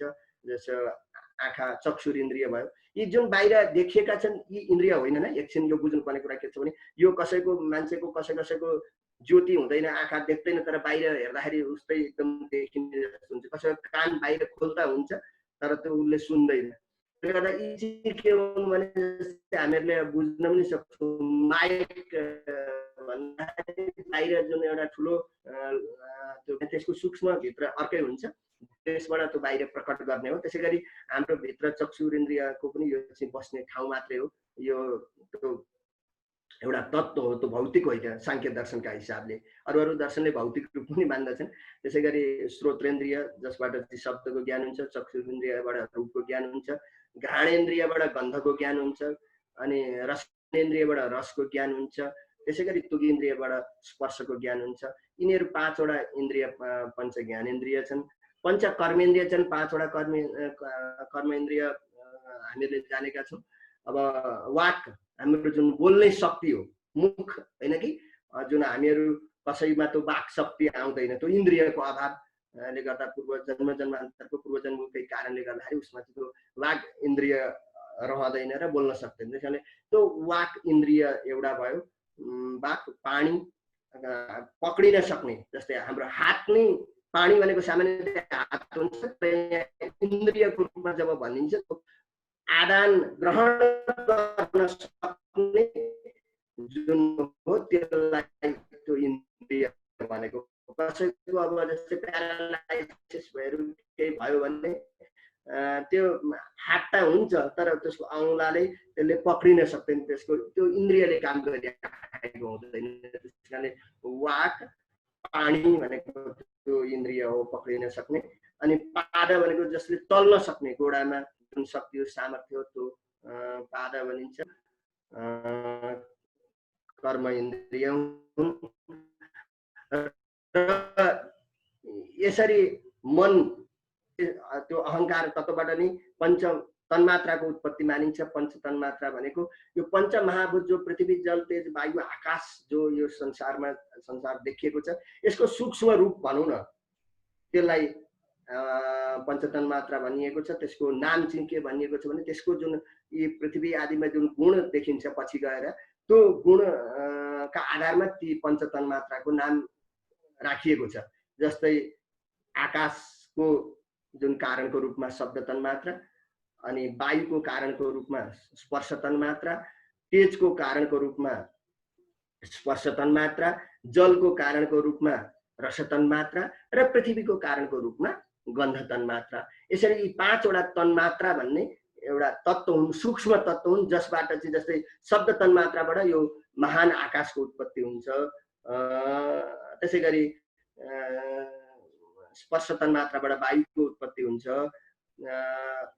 के अरे रूप तन्मात्राबाट तेजको उत्पत्ति हुन्छ, रस तन्मात्राबाट जलको उत्पत्ति हुन्छ, गन्ध तन्मात्राबाट पृथ्वीको उत्पत्ति हुन्छ। यसरी पञ्च तन्मात्राबाट पञ्चमहाभूतको उत्पत्ति हुन्छ। र पञ्चमहाभूत पनि पृथ्वी, जल, तेज, वायु, आकाश जो यो संसार यो देखिएको छ, यो हामीहरूले देखेको यो स्थूल रूप यसको छ। अब यहाँ हामीहरूले अर्को यति मात्रै विभाजन गरेर कसरी भयो अरू यो पञ्चमहाभूत भन्दा अरू पनि वस्तु यो संसारमा देखिन्छ भन्दाखेरि संसारमा अरू वस्तु हामीहरूले त्यसैको अवस्था विशेष मात्रै देखेका हौँ, अलग त्यो मानिँदैन, तात्विक रूपमा अलग मानिँदैन। पञ्चमहाभूतदेखि बाहेक अरू केही पनि छैन। जे बनेको छ संसारका वस्तु त्यो कि पार्थिव रूप हुन्छ, कि जलीय रूप हुन्छ, या तैजस रूप हुन्छ, या वायवीय रूप हुन्छ, या आकाशीय हुन्छ। त्यो पञ्चतन्मात्राबाट जुन पञ्चमहाभूत उत्पत्ति हुन्छ त्यहाँबाट अगाडि चाहिँ त्यो सृष्टिको क्रममा अगाडि तात्विक रूपमा विभाजन, तत्त्वको विभाजन हुँदैन। त्यो त्यही तिनै पञ्चतत्त्व नै यो स्थूल रूपमा रहेका हुन्छन्। यो यसरी यो सृष्टिको क्रम यो हुन्छ यसरी। र विशेष गरी अब सबै तत्त्वहरूमा मूल जुन प्रकृति हो सत्व रजत तम गुण जो हो प्रकृतिको जुन साम्यावस्था भनिन्छ, प्रलय अवस्थामा त्यो तिनटै रहन्छ। र तिनै गुणको चाहिँ विक्षोभ हुन्छ भन्छ क्या, तलमाथि भएर सत्व गुण कहिले बढ्ने, कहिले रजोगुण बढ्ने, तमोगुण बढ्ने, यसरी तलमाथि भएर त्यो पनि पुरुषको आत्माको सान्निध्यले गर्दा, संयोगले गर्दा त्यसपछि विक्षोभ आउँछ भन्छ। र त्यो विक्षोभ आइसकेपछि के हुन्छ भने त्यसमा त्यो सृष्टि हुँदै जान्छ। त्यही भएर त्यो सृष्टिमा महद आदि वस्तुहरू जो तत्त्वहरू हुन्छन् तिनीहरू सात्विक, राजस र तामस गरेर 3 प्रकारका हुन्छन्। महत पनि अहङ्कारलाई 3 प्रकारले स्पष्ट रूपमा विभाजन गरेर छ। इन्द्रिय हाम्रा पञ्चमहाभूतहरूमा पनि हामीले अनुभव गर्न सक्छौँ। हाम्रो शरीरमा कहिले सात्विक भाव आउँछ भनौँ न, बुद्धिमा सात्विक भाव आउँछ, कहिले राजसिक भाव आउँछ, कहिले तामसिक भाव आउँछ। शरीर पनि कहिले सात्विक हुन्छ। अब यो सात्विक, राजसिक र तामसिक अर्थात् सत्वगुण, रजोगुण, तमोगुण हामी भित्र तिनटै गुणको काम भइरहेको छ भन्ने कुरो हामीहरूले आफैले आफूलाई बुझ्न सक्दछौँ। किनभने सत्व भनेको प्रीति र प्रेम र सुख दिनेवाला तत्त्व हो सत्वगुण। हामीहरूमा प्रेमको भावना बुद्धिमा भनौँ न, अनि सुखको आनन्दको भावना आयो भने सत्वगुणको प्रवर्धन भइरहेको छ, यो बढेको रहेछ भन्ने बुझ्नुपर्दछ। रजोगुणले के गर्छ भने अप्रीति, दुःख दिन्छ। रजोगुण भयो भने मान्छेमा खिन्नता आउँछ, अप्रीति आउँछ, कसैप्रति रिस, राग आदि, क्रोध आदि, यो रजोगुणको कार्यभित्र पर्दछ। तमोगुणको कार्य विषाद, मोह भनिन्छ। तमोगुण भयो भने मान्छे एकदम लट्ठ हुन्छ, अब आलस्य आउँछ, उसले केही बुझ्दैन, ऊ निद्रा तन्द्रामा उसले समय बिताउँदछ। त्यो अत्यन्त हुन्छ। अब स्वाभाविक रूपमा हामीहरूलाई त्यो शरीरको आवश्यकता अनुसार शरीरमा त्यो तमोगुणले काम गरेको बेलामा हामीहरूलाई निद्रा पर्याप्त आउँछ र धेरै सुत्छौँ पनि। यो हो यिनीहरूका प्रयोजन। सत्वगुणले प्रकाश गर्ने कुनै पनि विषयलाई, कुनै कुरालाई जान्न हामीलाई गाह्रो भयो, हामीले बुझ्न सक्यौँ, हाम्रो दिमागले काम गरेन भने सत्वगुण अलिक बढेको छ भन्ने हामीले बुझ्नु पर्दछ। बढोको बेलामा चाहिँ हाम्रो प्रकाश हुन्छ, छर्लङ्ग हुन्छ। कसैले केही बताएको, केही कुरा देखेको कुराहरू पनि अब आँखैले देखेर पनि कहिले झुकिन्छ। सँगसँगै हिँडेको मान्छे एउटाले स्पष्ट रूपमा त्यो कुरो देख्छ, बुझ्दछ, अर्कोले देख्दै देख्दैन। त्यसै गरी विषयहरू, संसारका विषयहरूलाई जान्न सक्ने जुन क्षमता हो त्यो सत्वगुणले दिन्छ, प्रकाश गर्ने काम गर्दछ। दोस्रो, रजोगुणले प्रवृत्ति गराउँदछ। रजोगुणको काम हो चञ्चल, उसको स्वभाव पनि त्यस्तो चञ्चल भएको हुनाले उसले मान्छेलाई रजोगुणी व्यक्ति चाहिँ एकै ठाउँमा स्थिर भएर बस्न सक्दैन। यता जाउँ उता जाउँ कहाँ जाउँ के गरौँ एकछिन पनि उचुप लागेर एकछिन एकान्तमा बसेर आत्मचिन्तन परमात्मचिन्तन केही गर्न सक्दैन। रजोगुणी व्यक्ति धेरै चञ्चल हुन्छ, त्यो रजोगुणको कार्य हो भन्ने बुझ्नु पर्दछ। तमोगुणले के गर्दछ, नियमन गर्दछ, बाँड्दछ, रोक्दछ व्यक्तिलाई। जस्तै अब एकछिनको लागि दृष्टान्तको लागि हामीले त्यस्तै तामसिक वस्तुहरू मद्यपान आदि गऱ्यौँ भने, मजाले पिउँ भने अब त्यसले चाहिँ हामीलाई एकदम लट्ठ बनाइदिन्छ, निद्रा आलस्य आउँछ, बेहोस जस्तो हामी हुन्छौँ, हामीले कुनै कार्य गर्न सक्दैनौँ। यो सबै कुरा तमोगुणका कार्यहरूभित्र पर्दछन्। र यिनै कार्यहरू यसका त्रिगुणका यी कार्यहरू भए। अब पुरुषको बारेमा, आत्माको बारेमा, पुरुष भनेको यहाँ सांख्यले सधैँ आत्मालाई भनेको, हामी जुन संसारमा स्त्री पुरुष भन्दैछौँ त्यो स्त्री पुरुष सांख्यले त्यसरी विभाजन गरेको होइन। हामी जो संसारमा पनि जो स्त्री भने रूपमा शरीर धारण गरे तापनि त्यो हाम्रो बाहिरको जुन शरीर हो त्यो प्रकृति हो। त्यो स्त्रीहरूका शरीरमा भित्र बसेको जुन आत्मा हो त्यसलाई पुरुष नै भनेको सांख्यले। र प्रकृति र पुरुष भनेको, प्रकृति र आत्मा दुई विभाजन गरेको छ। त्यो पुरुष छ भन्ने कुराका लागि 4-5 वटा हेतु कारण पनि यहाँ देखाएको छ पुरुषको सत्ता सिद्ध गर्न खोजेको सांख्य दर्शनमा। किनभने उसले सबै कुराको भोग गरिरहेको छ। यदि जड मात्रै हुन्थ्यो भने त म सुखी म दुखी म भन्ने कुराको अनुभव गर्नेवाला कोही हुने थिएन। त्यसले गर्दा पुरुषको सत्तालाई त मानेको छ। यसका साथसाथै सांख्य दर्शनको एउटा अर्को विशेषता के हो भने यसले पुरुषमा अनेकता मान्दछ, बहुत्व मान्दछ। भनेको तपाईँ हामी जुन जुन शरीर धारण गरे तापनि त्यो सबै व्यक्तिहरूका भित्र बस्ने आत्मा भिन्न भिन्न हो। प्रत्येक प्राणीमा जुन मन इन्द्रिय आदि भिन्न भिन्न छन् भने त्यस्तो मन इन्द्रिय साधनद्वारा अनुभव गर्ने भोग गर्नेवाला भोक्ता बन्ने प्रकृतिको सहयोगले गर्दाखेरि उसले आफूलाई भोक्तृत्व मान्दछ, म कर्ता हुँ भन्ने मान्दछ। यद्यपि उसको होइन, तर पनि त्यो अनुभव गर्नेवाला जो व्यक्ति पुरुष हो त्यो प्रत्येक प्राणीमा चेतनमा भिन्न भिन्न भएको हुनाले पुरुषमा अनेकता अथवा आत्मा अनेक छन् भन्ने कुरोलाई सांख्य दर्शनले मान्दछ। जन्म मृत्यु आदिद्वारा पनि यो दृष्टान्त दिएको छ। किनभने यदि पुरुष एकै हुन्थ्यो भने, आत्मा एकै हुन्थ्यो भने एकजना मर्दा सबै मर्नुपर्ने हो, तर एकजना मर्दाखेरि अरू सबै बाँचिरहेका हुन्छन्। त्यस कारणले एउटा रुँदाखेरि अर्को हाँसिरहेको हुन्छ, एउटा जन्मिँदा अर्को जन्मेकै हुँदैन, अर्थात् अस्ति जन्मियो ठुलो भइसकेको हुन्छ। जन्म मृत्यु अनि इन्द्रियको व्यवस्था आदि विभिन्न कारणहरू यहाँ देखाइएको छ। प्रवृत्ति पनि, अब एउटालाई मिठो खान मन लाग्छ, अर्कोलाई तिते गरेलो खान मन लाग्छ, के गर्नु। त्यसले गर्दाखेरि यो सबै प्रवृत्तिको पनि भिन्नता देखेर सांख्यले के भन्छन् भने पुरुषमा भनेको आत्मामा अनेकता छ, आत्मा एउटै छैन, तपाईँ हामी भिन्न भिन्न हाम्रो स्वरूप हो, आत्माको स्वरूप हो भनेर यो कुरो मान्दछ सांख्य दर्शनले। धेरै विषय छन्, एकदम गम्भीर विषय छन् र जान्नै पर्ने विषय पनि छन्। यो कुनै हामी सनातन वैदिक धर्मका अनुयायीले मान्ने अथवा कसैले बुझ्ने मात्रै होइन। यो सांख्य दर्शन भनेको त मानव मात्रले जान्नुपर्ने र सबैले बुझ्नुपर्ने कुरा हो। र यो बुझ्यो भने मात्रै व्यक्तिले आफूलाई सुखी बनाउन सक्दछ। यो सांख्य दर्शनको मूल कुरा हो। र सृष्टि कसरी हुन्छ र मोक्ष कसरी हुन्छ भन्ने कुराको अलिकति यहाँ संक्षेपमा चर्चा गरिहालौँ। यो सांख्यले के भन्छ भने त्यो पुरुष जो हो त्यो सदा, पुरुष भनेको आत्मतत्व, चेतन तत्व, त्यो सदा शुद्ध बुद्ध मुक्त नै छ। वस्तुतः त्यो पुरुष कहीँ बाँधिएको, कुनै अज्ञानी भएको, कुनै भएको छैन।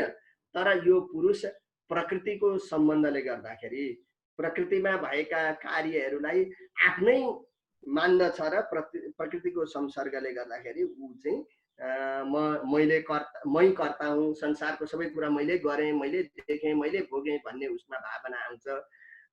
र त्यही नै उसको बन्धनको मुख्य कारण हो भने त्यो प्रकृतिबाट विमुक्त हुनु, अलग हुन सक्नु, त्यो चाहिँ नै उसको चाहिँ मुक्तिको स्वरूप हो, त्यो मुक्त हुने स्वरूप हो। अब यहाँ प्रकृति र पुरुषलाई के रूपमा भनेको छ भने पङ्गन्धवत भनेको छ क्या। प्रकृति भनेको के अरे अन्धो हो र पुरुष भनेको लङ्गडो हो। दुईटा रहेछन्, एउटा लङ्गडो रहेछ, एउटा अन्धो रहेछ। के अरे काहीँ केही बजारमा गएर केही सामान किन्नुपर्ने हुँदाखेरि दुईजना मिलेपछि उनीहरूले त्यो कार्य गर्न सक्दछन्। कसरी भन्दाखेरि पङ्गु त हिँड्न सक्दैन, पङ्गु भनेको खुट्टा नभएको मान्छे, ऊ हिँड्न सक्दैन, तर आँखा देख्ने मान्छे त हिँड्न सक्दछ, उसको आँखा त गोडा त ठिक छन्, आँखा मात्रै उसले नदेख्ने हो। त्यस कारणले त्यो पङ्गु लङ्गडो चाहिँ आँखा देख्ने मान्छे के अरे हिँड्न सक्ने मान्छेका उसमा चाहिँ काँधमा चढ्दछ पङ्गु, अन्धोका काँधमा चढ्दछ र उनीहरू त्यो गन्तव्यमा पुगेर त्यो सामान लिएर आउँछ। किनभने लङ्गडो माथि बसेर उसले बाटो देखाउँदछ, यहाँ अब खाल्टो आयो, यहाँ चिसम्म भूमि छ, यहाँ राम्रो छ, यसरी हिँड भनेर भन्छ। त्यसै गरी यो प्रकृति र पुरुषलाई सांख्य दर्शनले के भन्छ भने प्रकृति भनेको यो हिँड्छ, चञ्चल चलायमान छ, खुट्टा राम्रा छन् यसका, तर यो अन्धो हो, के गर्ने के नगर्ने यसले बुझ्ने जान्ने यसको केही छैन। र पुरुष भनेको चाहिँ के हो भने आँखा चाहिँ छ यसको राम्रो, तर यो लङ्गडो हो, यो साक्षी रूपमा उसमा यो सदा सर्वदा एकै ठाउँमा एकै रूपमा रहिरहन्छ। तर यसको यात्रा कसरी भइरहेछ यो पुरुषको भन्दाखेरि प्रकृतिका काँधमा चढेर यसले संसारको व्यवहार यात्रा गरिरहेछ। यो 84 लाख योनिदेखि लिएर जन्मजन्मका यसका व्यवहारहरू यो प्रकृतिका काँधमा चढेर पुरुष रूपी जुन यो लङ्गडो छ आँखा देख्नेवाला, यो प्रकृतिका काँधमा चढेर यसले व्यवहार गरिरहेछ। पङ्गन्धवत भनेर चाहिँ यसरी दृष्टान्त पनि यहाँ दिएको छ, अत्यन्त राम्रो प्रकारले यो दिएको छ। र अब यो भोग गर्दै गर्दै यिनीहरू साथै रहन्छन्। प्रकृतिले पनि पुरुषलाई सहयोग नै गरेको हुन्छ, किनभने त्यो भोग दिनु पनि उसको सहयोग हो, प्रकृतिको कामै हो उसलाई पुरुषलाई भोग गराउने, त्यही भएर सहयोग गरिरहेको हुन्छ। अनि त्यो सहयोग गरेपछि गर्दा गर्दै गर्दा गर्दै गर्दा गर्दै एक दिन अब त्यो पुरुष आफै अब मलाई चाहिएन तेरो सहयोग भन्ने जस्तो अवस्थामा ऊ भोग भोगिसकेर परिपूर्ण बने जस्तो अवस्थामा जब पुग्दछ, अनि प्रकृतिले नै उसलाई छोडिदिने हो, त्यसैलाई मुक्ति भनिन्छ। त्यही भएर सांख्य दर्शनमा सांख्यकारिका भन्ने एउटा महत्त्वपूर्ण ग्रन्थ छ, सांख्य दर्शनको समग्र विषय त्यसमा बुझाइएको छ। त्यसमा चाहिँ प्रकृतिलाई धेरै राम्रोसँग प्रशंसा गरेर भनेछ, प्रकृति सुकुमार तरम अस्तिति नमे मति भनेर त्यहाँ आउँछ यसको अनुपूर्वी। के अरे प्रकृति भन्दा राम्रो केही छैन, किनभने यसले पुरुषलाई पक्रिउन्जेली संसारको भोग गरिरहेको हुन्छ भने जब पुरुषलाई आत्मालाई यसले छोडिदिन्छ प्रकृतिले, त्यसपछि पुरुष आफ्नो स्वरूपमा अवस्थित हुन्छ र उसले आत्यन्तिक सुखको प्राप्ति गर्दछ। आत्यन्तिक सुख भनेको सधैँको सुखलाई प्राप्त गर्दछ। र यसरी यो सांख्य दर्शनमा यो बन्धन र मुक्तिको मोक्षको विषय पनि यहाँ बताएको छ। समयको अभावले गर्दा यो थोरै समयमा अब धेरै बताउन त सकिराखिएको छैन। यहाँले फेरि जिज्ञासा राख्नु भने अरू विषयहरू बताउन। अब मुख्य रूपमा यसको आरम्भमा सांख्य दर्शन किन चाहियो, सांख्य दर्शनको अध्ययन हामीहरूले किन गर्नु पर्यो, यसलाई किन बुझ्नु पर्यो भन्ने कुरो आरम्भमै आउँछ। यो कुरो पनि हामीहरूले अब यहाँ भनेर म आफ्नो विषयलाई टुङ्ग्याउँछु। के हो भने मान्छे सबैले सुखी हुन चाहन्छ संसारमा। सुखी हुनका लागि के छ त भन्दाखेरि उसलाई आउने दुःख भनेको 3 प्रकारका दुःख हुन्, आध्यात्मिक, आदि भौतिक र आदि दैविक। आध्यात्मिक दुःख भनेको कस्तो भने हाम्रो शरीरलाई पनि आत्मा भनौँ न, व्यवहार यही आफूसँग भएको व्यवहार गरिने भएको शरीरमा आउने जुन व्याधि हो त्यसलाई पनि आध्यात्मिक दुःख भनिन्छ। अनि आदि भनौँ मनमा मानसिक हुने, कसैले के भनौँ अरे, उसले यसरी मलाई निन्दा गर्यो अरे, मलाई गाली गर्यो अरे, के देखेर सुनेर जुन मानसिक रूपमा आउने पीडाहरू, ती सबै आध्यात्मिक दुःखहरू आध्यात्मिक दुःख हुन्। दोस्रो दुःख आदि भौतिक दुःख। आदि भौतिक दुःख भनेको अब कोही व्यक्तिले हैन गाई गोरुले हान्यो, कोहीले कतै हिँड्दा कुनै व्यक्तिले हामीहरूलाई बाटोमा पिट्यो, भौतिक वस्तुबाट हामीहरूले देखेको वस्तुबाट जुन पीडा पायौँ भने त्यो पीडालाई, त्यो दुःखलाई आदि भौतिक दुःख भन्दछ। अनि तेस्रो दुःख भनेको आदिदैविक। आदिदैविक दुःख भनेको चाहिँ के हो भन्दाखेरि अतिवृष्टि अनावृष्टि, अब जस्तै अहिले महामारी, अहिले कोरोना आयो, यो अब कुनै व्यक्तिले उसले हामीलाई दुःख दिएको पनि होइन, हाम्रो सिधै शरीरमा अहिले आएर पनि छैन, पनि यसरी विश्वलाई के गरौँ, यसलाई चाहिँ जस्ता लौकिक केही कारण देखाउन सकिँदैन, त्यसलाई आदिदैविक दुःख भनिन्छ। संसारमा रहँदा हामीहरू यिनै तीनटा दुःखबाट गुज्रिरहेका हुन्छौँ, तीन प्रकारको दुःख हामीले पाइरहेका हुन्छौँ। अब यी तीनवटा दुःखबाट छुटकारा पाउनका लागि हामीले प्रयत्न गर्छौँ। अब धेरै पानी नपरोस् भनेर घर बनाएर बस्छौँ होइन, त्यसमा पनि अझै सिमेन्ट लगाएर अलिक दह्रो सरो बनाउँछौँ, तै पनि भूकम्प आएर त्यहाँबाट पनि हाम्रो त्यो अब विभिन्न रोग व्याधिबाट निवृत्त हुनका लागि के खान्छौँ, राम्रा कुराहरू, भिटामिन सिटामिन खान्छौँ। अरूले ककलले चाहिँ के खायो भने चाहिँ कोरोनाले भेट्दैन भनेर त्यही खाँदै हिँड्छौँ, तर भेट्ने दिन आयो भने त्यसले पनि काम गर्दैन, भेट्छ हामीहरूलाई।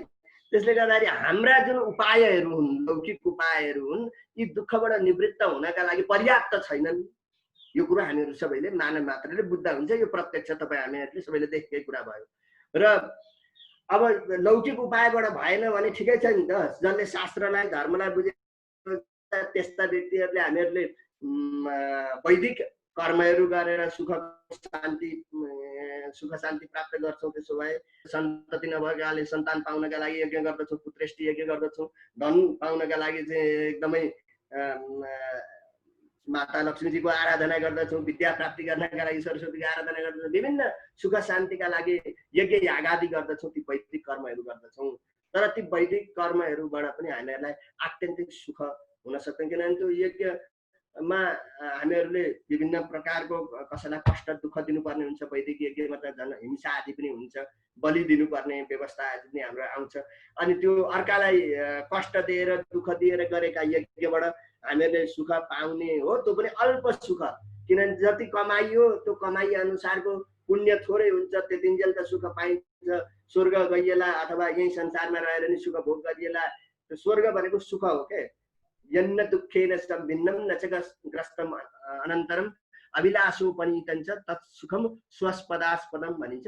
स्वः स्वर्ग शब्दको अर्थ सुख हो, त्यो चाहे यहाँ बसेर होस् चाहे कुनै लोकमा पुगेर होस्, त्यो स्वर्ग आदिको जुन सुख हो त्यो पनि हाम्रो वैदिक आदि कर्मद्वारा हामीहरूले प्राप्त गरेको पनि क्षणिक हुन्छ। गीतामा त्यही भएर आउँछ नि, तेतम भुक्त्वा स्वर्गलोकम विशालम क्षीणे पुण्य मर्त्यलोकम विशन्ति। त्यो पुण्य समाप्त भएपछि फेरि मर्त्यलोकमै आएर दुःखकै अनुभव गर्नुपर्ने हुन्छ। त्यसैले गर्दाखेरि हामीहरूका जुन वैदिक उपायद्वारा पनि हामीहरूले जुन सुख पाउन प्रयत्न गर्दछौँ, सुख होस् भन्दछौँ, त्यो पनि पर्याप्त हुँदैन। लौकिकबाट त त्यो हुँदैन, भइहाले पनि केही क्षणका लागि हुन्छ, क्षणिक हुन्छ। त्यही भएर अवश्य हुने नै भए त त्यसलाई ऐकान्तिक भनिन्छ, र भएपछि सधैँ भइरहनुलाई आत्यन्तिक भनिन्छ। दुईटै कुरोको ग्यारेन्टी छैन। लौकिक उपाय र वैदिक उपायमा ऐकान्तिक र आत्यन्तिक सुख हुन सक्दैन। त्यसैका लागि नै हामीहरूले के गरेर सुख हुन्छ त? वास्तविक सुख भन्दाखेरि व्यक्ता व्यक्तज्ञ विज्ञानात् भन्छ सांख्य दर्शनले। यो व्यक्त तत्व भनेको महदादि जुन अघि मैले भनेका 23वटा तत्व, अव्यक्त भनेको यसको मूल प्रकृति तत्व, सत्वरजतम गुणात्मक जुन प्रकृति तत्व, र ज्ञ भनेको जुन पुरुष हो आत्मतत्व, यो तीनटाको भेद ज्ञान विवेक ज्ञान भनिन्छ। यो विवेक ज्ञान भयो भने मात्रै व्यक्तिले ऐकान्तिक र आत्यन्तिक सुखलाई प्राप्त गर्दछ, सदा सर्वदा सुखी हुन सक्दछ, मोक्षलाई प्राप्त गर्न सक्दछ भनेर सांख्य दर्शनले यो विवेक ज्ञानका लागि नै हामीहरूलाई प्रेरणा दिएको छ। गीता पनि सांख्यको कुनै हाम्रो वैदिक कुनै यस्तो ग्रन्थ छैन, वेद होस् उपनिषद होस् अरू पुराणहरू आउँ धर्मशास्त्र रामायण महाभारत जे पढौँ हामीहरूले सबैमा सांख्य दर्शन भेट्दछौँ। सांख्य भनेको यति प्राचीन यति विशाल दर्शन हो, यो दर्शन बिना हाम्रो वैदिक वाङ्मय वैदिक हाम्रो संस्कृति अपूर्ण छ, अधुरो छ।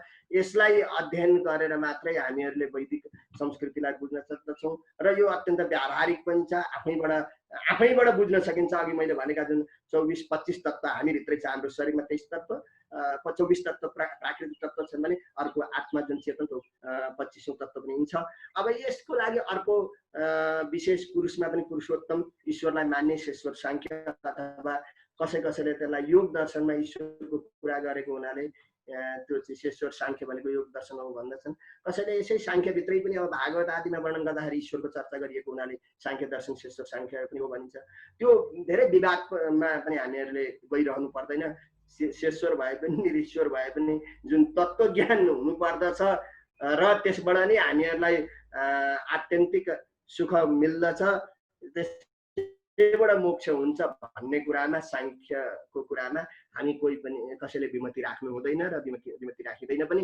त्यसै कुरालाई हाम्रो साङ्ख्य दर्शनले बताएको छ। यहाँहरू समक्ष मैले छोटकरीमा संक्षेपमा यो साङ्ख्य दर्शनका मुख्य विषयहरू राखेँ। कतिपय कुराहरू अब यो छोटो समयमा भन्नुपर्दाखेरि छुटो होला, केही रह्यो होला।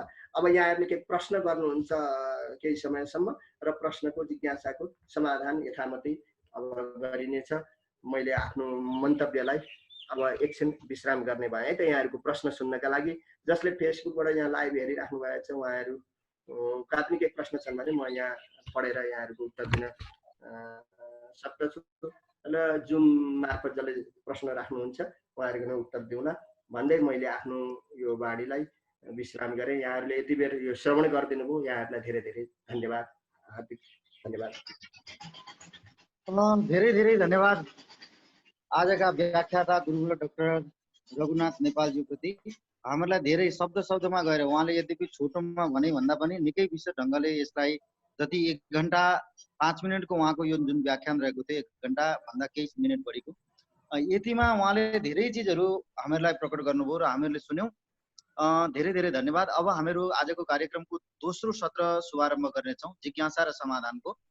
यहाँलाई एकैछिन अब थोरै बेर विश्राम, धेरै बेर बोल्दाखेरि एकैछिन हामी यहाँ मेरो आवाज सुन्नुहुन्छ भने डाक्टर गुरुप्रसाद सुवेदीज्यू उहाँको जिज्ञासा नभएर उहाँको केही सुझाव अथवा केही यो विषयलाई लिएर उहाँले छोटो उद्बोधन गर्नुहुनेछ। त्योभन्दा अगाडि मैले डाक्टर रघुनाथ नेपालजीलाई दुईटा प्रश्न टिपाउँछु। त्यो च्याट बक्सको माध्यमबाट आएको छ, त्यो प्रश्न यहाँले टिपिदिएर रहनु होला। त्यसपछि उहाँको उद्बोधन सिद्धेपछि सिधै यहाँले उत्तर दिनुहुनेछ। हामीहरूले दुईटा च्याट बक्सबाट र आज जिज्ञासा सत्र अलिकति छोटो रहनेछ हाम्रो कार्यक्रमको निर्धारित समयमा।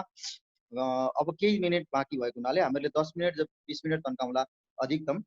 त्यो भएर दुईटा प्रश्न मसँग आएको छ। एक सन्तोष यावाजीको एउटा प्रश्न रहेको छ, यहाँले व्याख्याताजीले यो प्रश्नलाई नोट गर्नुहुनेछ एकछिनपछि उत्तर दिनको लागि। यहाँ चाहिँ उहाँले भन्दै हुनुहुन्छ कि साङ्ख्य मलाई सुन्दै हुनुहुन्छ रघुनाथजी? जसले यो लाइभ हेर्दै हुनुहुन्छ यहाँहरू सबैप्रति हार्दिक आभार। सुमित्रा अधिकारी काठमाडौँबाट हुनुहुन्छ, महेन्द्र घेम्रेजी हुनुहुन्छ, गीता रघुनाथ गुरुवरको त्यो उतातिरको आवाज यता आइरहेको छ, कृपया त्यो उताको लाइभ वाला आवाजलाई एकछिन रोकिदिनु होला। झापाबाट शेखर मणि, नेत्र चम्बागाई अस्ट्रेलियाबाट हुनुहुन्छ, दीपक पराजुली गुरुवर हुनुहुन्छ धरानबाट, नमन गरेँ। घनश्याम खनाल हाम्रो गुरुवर हुनुहुन्छ सिलगढीतिरबाट, यता दार्जिलिङ तर्फबाट। सुनिता पौडेल पनि हेर्दै हुनुहुन्छ, नेत्र चम्बागाई। मुक्ति ढकाल हाम्रो मित्र हुनुहुन्छ अहिले। डाक्टर रघुनाथ नेपालजी कृपया हाम्रो यहाँ च्याट बक्सबाट आएको प्रश्नलाई यहाँले नोट गरिदिनु हुनेछ। मलाई सुन्दै हुनुहुन्छ यहाँ? उहाँले बाहिरको प्रश्नमा फेसबुक लाइभमा पनि हुनुहुन्थ्यो, त्यतातिर उत्तर दिनुहुन्छ। लाइभतर्फ उहाँ प्रवृत्त हुनुभयो जस्तो मलाई लाग्दैछ। उहाँको यहाँ चित्र पनि हराएको छ। डाक्टर रघुनाथ नेपालजी, डाक्टर गुरुप्रसाद सुवेदीज्यू जो महेश विद्यापीठ देवघाटबाट हुनुहुन्छ, गुरुवर मेरो आवाजलाई सुन्दै हुनुहुन्छ भने आजको विषयलाई समेटेर केही चिज यहाँहरूबाट उद्बोधन हुनेछ। डाक्टर गुरुप्रसाद सुवेदीज्यू।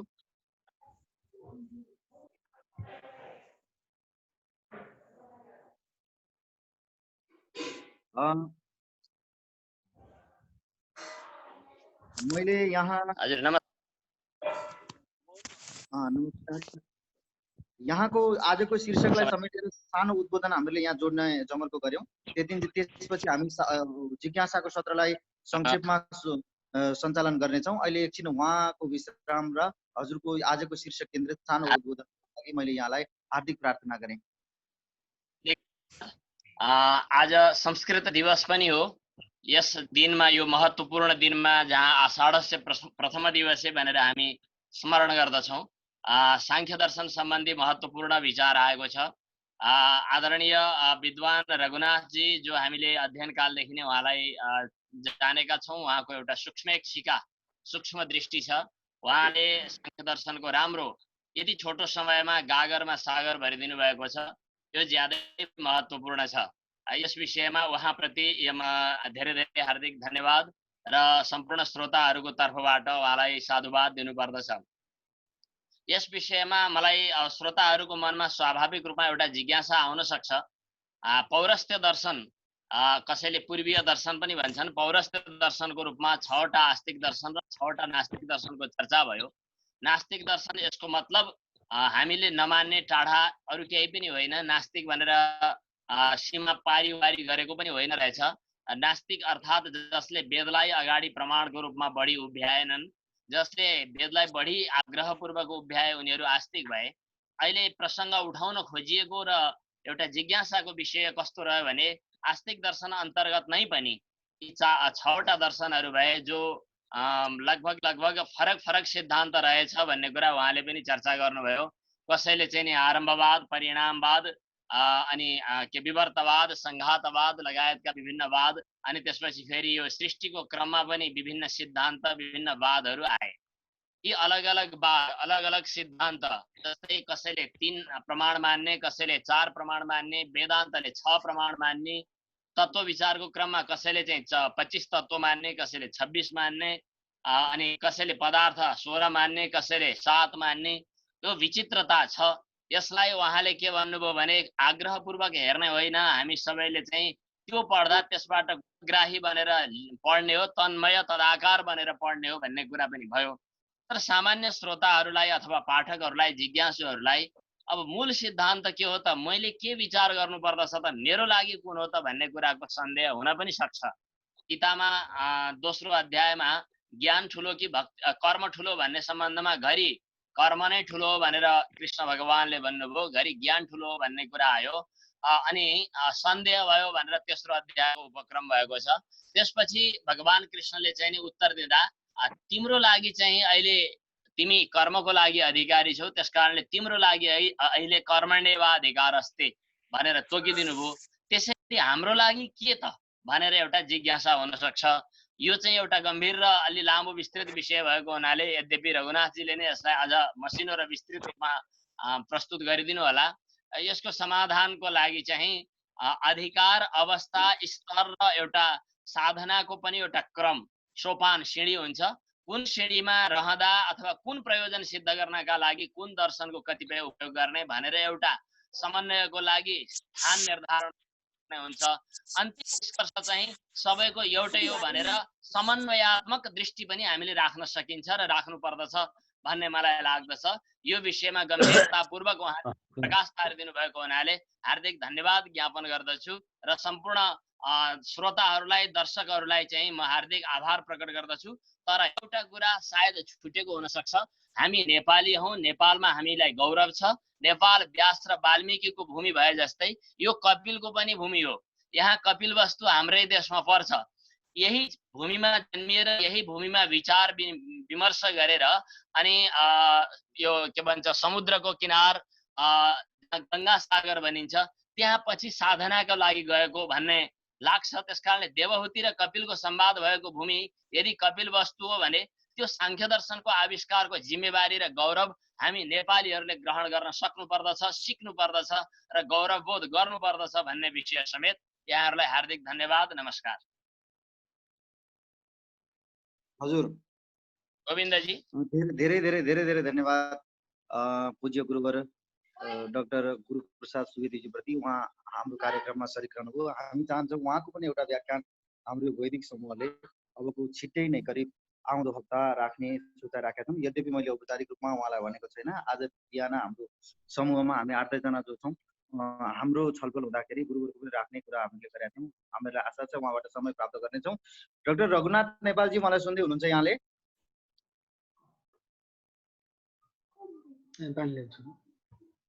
यहाँको चित्र देखिएको छैन र अघिदेखि गडबड भइरहेको छ, जहाँसम्म हामीहरू आवाज सुनिरहनु भएको छैन। केही प्रश्नहरू आएका छन् च्याट बक्स मार्फत, केही प्रत्यक्ष पनि प्रश्न गर्दै हुनुहुन्छ र हामीसँग समय अलिकति कम छ। अब करिब हामी 10-15 मिनट प्रश्न उत्तरको सत्र चलाएर यो कार्यक्रम सम्पन्न गर्दैछौँ। रघुनाथ नेपालजी। हजुर हजुर हजुर, म सुन्दैछु। मेरो आवाज आएको प्रश्नबाट आजको यो जिज्ञासा सत्र सुरु। हजुर भन्नुहोस् त, के प्रश्न छ यहाँ? सन्तोष यावाजीको प्रश्न छ, सन्तोष घिमिरेजीको। सांख्य तत्वका प्रणेता जो कपिल महर्षि हुन् र भागवतमा आउने कपिल देव, यो दुईजना अलग अलग पात्र हुन् भन्ने पनि कहीँ कतै पढ्न सुन्न पाइन्छ र यसका पक्षमा पनि बोल्ने लेख्ने धेरै विद्वानहरू छन्। यहाँ के भन्नुहुन्छ? यहाँ हाम्रो कपिलदेवमा जन्मिएका कपिलदेव अथवा र भागवतमा वर्णन अथवा सांख्य दर्शनमा वर्णन गरेका कपिलदेव एउटै हुन् अथवा पात्र अलग हुन्? यहाँको के उत्तर छ? मेरो अध्ययन अनुसार कपिल मुनि एकै हुनुहुन्छ, किनभने जो भागवत आदिमा पनि त्यही सांख्य तत्त्वकै विषयमा उहाँले उपदेश गर्नुभएको छ भने यहाँ हाम्रो अब सांख्य सूत्र जो को उपदेश पनि उहाँले सांख्य तत्त्वहरूको उपदेश गर्नुभएको छ। त्यसले गर्दाखेरि व्यक्ति भेद मानिरहनुपर्छ भन्ने लाग्दैन। तर एउटा कुरा के हो भने हाम्रा जुन प्राच्य दर्शनका वैदिक दर्शनका जुन विषयहरू हुन् यो कुनै न कुनै रूपमा सदा सर्वदा रहिरहेका हुन्छन्। जस्तै कपिल मुनिले यसलाई सूत्रात्मक रूपमा यसको रूप एउटा आकार दिनुभयो र उहाँ अगाडि आउनुभयो, प्रणेताका रूपमा देखिनुभयो। तर त्योभन्दा पहिले पनि सांख्य दर्शन थियो र त्यो सांख्य दर्शन सदा सर्वदा रहिरहन्छ, किनभने जुन तत्त्व हो हामीहरूले अहिले जुन बुझ्यौँ सांख्य दर्शनले प्रतिपादन गरेका 24-25 तत्त्वहरू, यी तत्त्व त हाम्रा छँदैछन्। ती तत्त्वका विषयमा ऋषि महर्षिहरूले जो चिन्तन मनन पहिलेदेखि गरिराख्नु भएको थियो, त्यस कारणले वेद उपनिषदहरूमा पनि विशेष गरी श्वेतर उपनिषदमा चाहिँ धेरै यो विषय आएको छ सांख्यको। कपिल मुनिको त त्यहाँ नाम नै उच्चारण गरिएको छ, त्यसले गर्दा उहाँ एउटै पात्र हुनुहुन्छ भन्ने मलाई लाग्दछ। हवस्, अब हाम्रो संक्षेपमा यो प्रश्न उत्तरको चरणलाई चलाउने गर्दा म च्याट बक्समै आएको यहाँ एकजना गुरुवरले प्रश्न गर्नुभएको छ, प्रकृति र पुरुष कहाँबाट उत्पन्न भए, कसबाट उत्पन्न भए भनेर प्रश्न गर्नुभएको रहेछ यता यो लाइभमा। मैले उहाँको पनि उत्तर दिन चाहन्छु। हाम्रो पूजनीय गुरुदेव दीपक पराजुले प्रश्न गर्नुभएको छ, प्रकृति र पुरुष दुईटैको उत्पत्ति मानिँदैन सांख्यमा, किनभने यिनीहरू नित्य तत्त्व हुन्। प्रकृति पनि सदा सर्वदा रहिरहने तत्त्व हो, कुनै कारणबाट उसको उत्पत्ति मानिँदैन, ऊ अकारण हो। र पुरुष पनि अकारण हो, अकारण भएको हुनाले उसको उत्पत्ति पनि छैन र उसको समाप्ति पनि छैन, नाश पनि छैन। तिनीहरू नित्य तत्त्व हुन्। हजुर, अब अरू भन्नुहोस् त। हजुर, यसै गरी म एउटा प्रश्न यहाँ वाचन गर्न गइरहेको छु, जो प्रश्न दुर्गाजीबाट, उहाँको दुर्गा नामबाट यहाँ आएको छ। उहाँले बताउँदै हुनुहुन्छ कि बौद्ध दर्शनको शून्यवाद र सांख्य दर्शनको अव्यक्तमा के फरक छ? अब त्यो त धेरै फरक छ। सांख्यले बताएको अव्यक्त भनेको यो प्रधानलाई भनेको छ सत्व रजतम गुणको रूपमा, त्यसलाई त्यसको साम्यावस्थालाई अव्यक्तावस्था भनेको हो। जो र सांख्य बौद्धको जुन शून्यवाद हो त्यो त एउटा अभाव रूपमा त्यसलाई लिइन्छ, किनभने अब त्यो पहिले कुनै पनि वस्तुको आरम्भ सृष्टि हुनुभन्दा अगाडि के थियो भनेर केही भन्नै सकिँदैन। त्यो त्यसको विश्लेषण गर्दै खोज्दै जाँदाखेरि शून्यमा पुगिन्छ। त्यस कारणले त्यो शून्यवाद बौद्धको छुट्टै प्रक्रिया हो, त्यसलाई अभाव रूप मानिन्छ। सांख्यको अव्यक्त भाव रूप हो। त्यस कारणले यो शून्यवाद र यो सांख्यको जुन वाद हो यसमा फरक छ। यो अव्यक्त भए तापनि यो चाहिँ तत्त्व भावरूप तत्त्व हो, नदेखिएको मात्रै हो, व्यक्त नभएको मात्रै हो, अभाव रूप होइन। हजुर, धन्यवाद धन्यवाद। जसरी वस्तुगत उत्तर आइरहेछ त्यसै गरी छोटो छोटो वस्तुगत उत्तर हामी चाहन्छौँ समयको कारणले गर्दाखेरि। अर्को एउटा प्रश्न छ दयानिधि गौतमज्यूको, कारणबाट उत्पन्न कार्यमा कारणता मात्रै हुन्छ वा नयाँ केही थपिन्छ? नयाँ थपिन्छ भने त्यो यी कारण अँ। इतरबाट कसरी आउँछ? नयाँ थपिन्न भने कारणले नै किन कार्यको कार्य हुँदैन? उहाँको प्रश्न छ। ए होइन, कारण कार्य भनेकै त्यो कारणबाट आए तापनि उसका मूल रूप जुन मूल गुण हो, जुन सत्वरजतम गुण, या मूल रूपमा साङ्ख्यको जुन कारणतावाद आफ्नै तत्त्व विभाजनका लागि पनि हो। र त्यसमा हामीहरूले के बुझ्छौँ भने सत्वरजतम गुणको प्रभाव महत्तत्व, अहङ्कार तत्त्व, पञ्च ज्ञानेन्द्रिय, पञ्च कर्मेन्द्रिय, मन अनि पञ्च तन्मात्र, पञ्च महाभूतसम्म अनुवर्तन भइरहेको छ। त्यसको मतलब कारणको जुन सूक्ष्म मूल अंश हो त्यो कार्यमा पनि रहिरहेको हुन्छ। त्यति हुँदाहुँदै पनि कार्य भनेर त्यो व्यक्तको रूपमा अर्कै रूपमा त्यो प्रकट भइसकेपछि उसका विशेषता, उसका आफ्ना किसिमका कार्यले गर्ने कामहरू भिन्न प्रकारका हुन्छन्। त्यो एउटै हुन सक्दैन। कार्यको काम कारणले गर्ने सम्भवै हुँदैन, किनभने त्यो गर्थ्यो भने त त्यो कार्य र कारण भनेर छुट्टिने नै थिएन।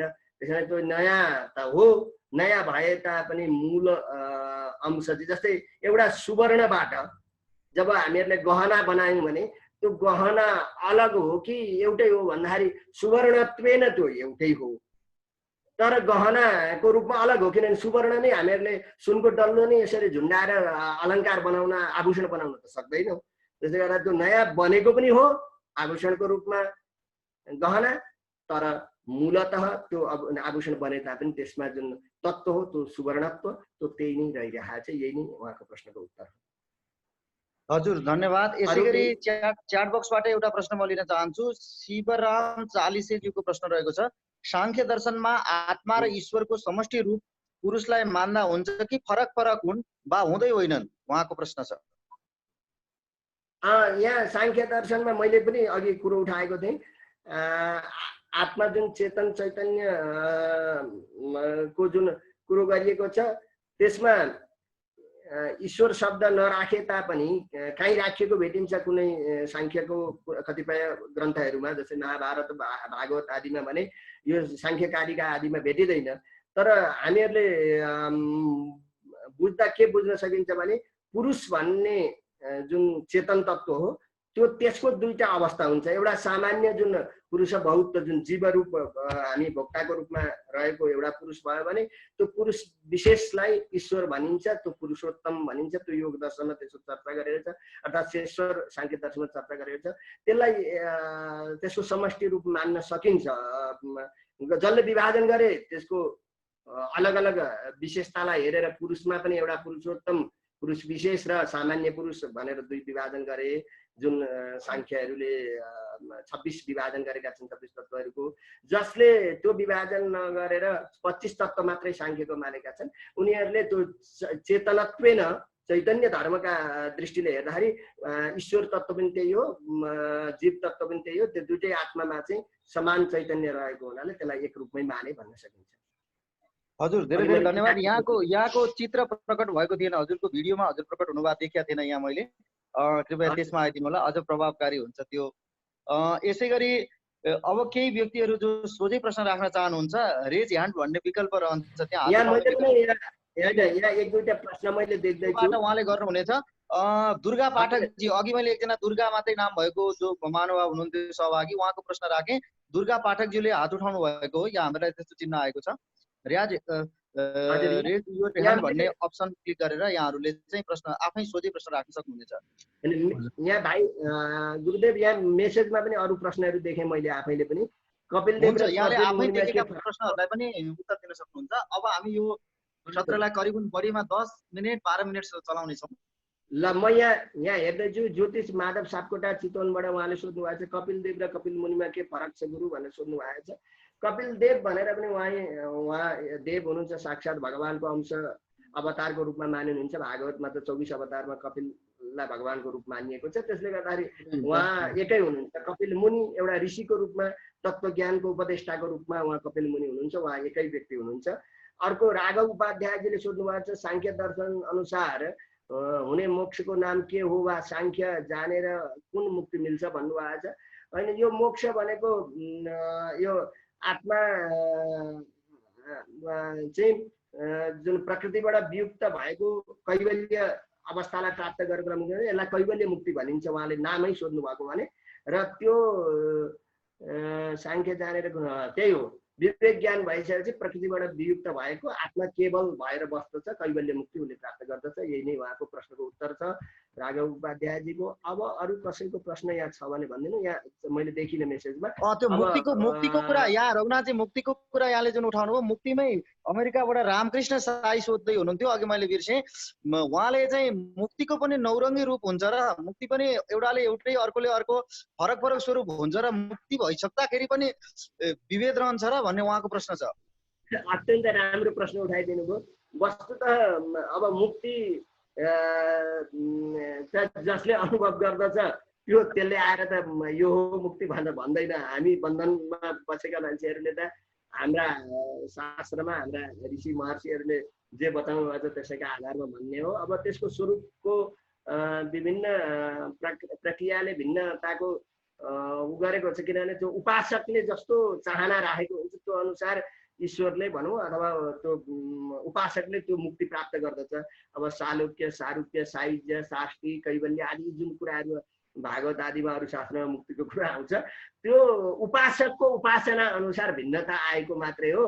तर सबै प्रकारको मुक्तिमा एउटै कुरो चाहिँ ध्यान दिने कुरो के हो भने आत्यन्तिक दुःख निवृत्तिको, अघि जुन सुरु सांख्यले जुन कुरो उठाएको थियो नि ऐकान्तिक र आत्यन्तिक सुख कहाँबाट हुन्छ त्यसैको खोजीमा सांख्य अगाडि लागेको हो। त्यसका लागि लौकिक उपाय र पारलौकिक वैदिक उपाय पर्याप्त छैनन् भनेर प्रकृति पुरुषको भेद ज्ञान गर्नु आवश्यक छ भनेर सांख्य दर्शनले जो भन्यो त्यो चाहिँ सबै दर्शनको मुक्तिको कुरामा लागू हुन्छ। किनभने आत्यन्तिक दुःख हट्दछ मुक्ति अवस्थामा मोक्ष अवस्थामा भन्ने कुरा चाहिँ जुनसुकै सम्प्रदाय जुनसुकै दर्शन मान्नेवालाले पनि त्यही नै हो मुक्तिको रूप मान्ने, त्यसमा खासै भेद छैन। हजुर धेरै धेरै धन्यवाद। वस्तुगत उत्तरकै क्रममा सोझै प्रश्न राख्न खोज्दै हुनुहुन्छ। आज हामीले धेरै च्याट बक्सबाट प्रश्न लियौँ। दुर्गा पाठकजी म यहाँलाई समय दिन्छु, यहाँले छोटोमा आफ्नो प्रश्न राख्नुहुनेछ। हजुर नमस्कार गुरुवर। हजुर हजुर दुर्गा पाठकजी हजुर। मेरो प्रश्न चाहिँ अघि गुरुप्रसाद सुवेदी गुरुजीले एउटा कपिल मुनिको जन्मको बारेमा हाम्रो कपिल वस्तुमा भएको भनेर भन्नुभयो। मैले चाहिँ यो आचार्य उदयवीर शास्त्रीज्यूको सांख्य दर्शनका इतिहासमा चाहिँ उहाँले चाहिँ सरस्वती नदीको किनारमा कमसेकम 25,000 वर्ष अगाडि चाहिँ उहाँको जन्म भएको हो भनेर मैले पढेको थिएँ र हजुर हजुर 2500 वर्ष यहाँले 25,000 भन्नुभयो, 2500 वर्ष अगाडि भन्न आनुमानिक रूपमा उहाँले भनेको मैले पनि कतै पढेको थिएँ। अरू भारतीय दर्शन भनेर भारतीय दर्शनको इतिहास भनेर जो लेख्नेवाला विभिन्न भारतीय विद्वानहरूले उहाँको चाहिँ जन्मभूमि गुजरातको एउटा क्षेत्रमा बताउनुहुन्छ जहाँ सरस्वती नदी छन्, त्यहाँ कुन सरोवर पनि पाइन्छ भन्ने कुराहरू गर्नुहुन्छ। अब यो इतिहासका कुराहरू हामीहरूले त्यति धेरै गहिरिएर खोजी गरेका छैनौँ, त्यसले गर्दा यहाँलाई मैले सत्य भन्नुपर्दाखेरि ठक्कै यही ठाउँ हो भन्न चाहिँ बहुत गाह्रो छ। किनभने हाम्रा ऋषि महर्षिहरूले तत्त्व ज्ञान दिने र त्यो विषय व्यक्तिले लाभ गरून् प्राप्त गरून् भन्नेमा उद्देश्य राख्नुभयो। अब म को हुँ के हुँ कुन घर कुन थर कहाँ जन्मेको कहाँ गरेको मेरो कति वर्ष बाँचेर के गरेँ भन्ने कुरो देखाउने उहाँहरूको स्वभाव प्रवृत्ति नभएको हुनाले ती ऋषि महर्षिको कुरा त के गरौँ। अस्तिसम्मका कालिदास आदिको पनि इतिहासमा विवादै हुन्छ, कहाँ जन्मेका हुन् कालिदास के हुन्। अब हामीले हुनसक्छ यो भारतवर्ष जो हिमालयदेखि लिएर कन्याकुमारी अब अहिलेको पाकिस्तान अफगानिस्तानदेखि लिएर सबै यो क्षेत्र भारत भूमि हो। अब भारतवर्षमा हाम्रा ऋषि महर्षिहरूले यो तत्त्व ज्ञान को खोजी गर्नुभयो, अन्वेषण गर्नुभयो, यो समाजलाई प्रदान गर्नुभयो। उहाँहरूको उद्देश्य त्यो ज्ञान तत्त्व ज्ञान दिनेमा थियो, आफ्नो परिचय दिनेमा थिएन। अब यो यसै भित्रमा काहीँ हुनुहुन्थ्यो होला। अब हामीहरूले कपिल वस्तु नाम यहाँ देखेको हुनाले र विभिन्न प्रकारको यो जुन ऋषि महर्षिहरूले चाहिँ हिमालयको क्षेत्रमा तपस्या गरेको र ज्ञान प्राप्ति गरेको र ज्ञान दिएका कुराहरू पनि हामीहरूले पुराण आदिमा अरू शास्त्रहरूमा भेटिने भएको हुनाले त्यसलाई हामीहरूले अनुसन्धानको विषय बनाउन चाहिँ सक्छौँ। तर म चाहिँ आफ्नो तर्फबाट म ग्यारेन्टी गरेर कपिल वस्तुमा हो कि अथवा भारतमा हो कि यहाँ हो कि वहाँ हो कि भनेर उहाँहरूले भनेको आधारमा इतिहासको अध्ययन गहिरो नभएको हुनाले ग्यारेन्टी गरेर चाहिँ यहाँलाई मैले उत्तर दिन सकिनँ कहाँ हो उहाँको जन्म भनेर। हजुर धन्यवाद गुरु। धन्यवाद दुर्गा पाठकजी कौशलदारबाट उहाँको प्रश्नको उत्तरका का लागि। अब कोही सोझै प्रश्न राख्न चाहनुहुन्छ भने रेज ह्यान्ड गरेर, यहाँले उहाँको हात चाहिँ मैले देख्दिनँ। यहाँ यो जुन अप्सन दिएको छ हात उठाउने, त्यो अप्सनलाई थिचेर जो प्रश्न राख्न सक्नुहुन्छ कोही सहभागी हुनुहुन्छ भनेदेखि।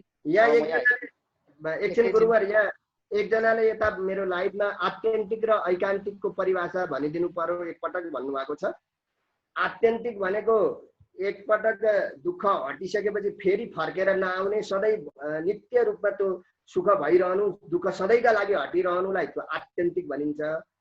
र ऐकान्तिक भनेको चाहिँ के हो भने अब जुन कुरो जुन दुःख हटाउनका लागि जुन उपाय हामीहरूले गर्दछौँ त्यो उपाय ठ्याक्कै ठिकसँग हुनुलाई ऐकान्तिक भनिन्छ। ज्वरो आएका बेलामा दबाई खाएर ठिक नै हुन्छ भन्ने ग्यारेन्टी भएन, त्यो ऐकान्तिक भएन। हुन्छ नि भने त्यो ऐकान्तिक हुन्थ्यो, सधैँ ग्यारेन्टी हुनु पर्थ्यो। सबैलाई ज्वरो आएका बेला यही सिटामोलले ठिक हुन्थ्यो भने त्यो ऐकान्तिक हुन्थ्यो।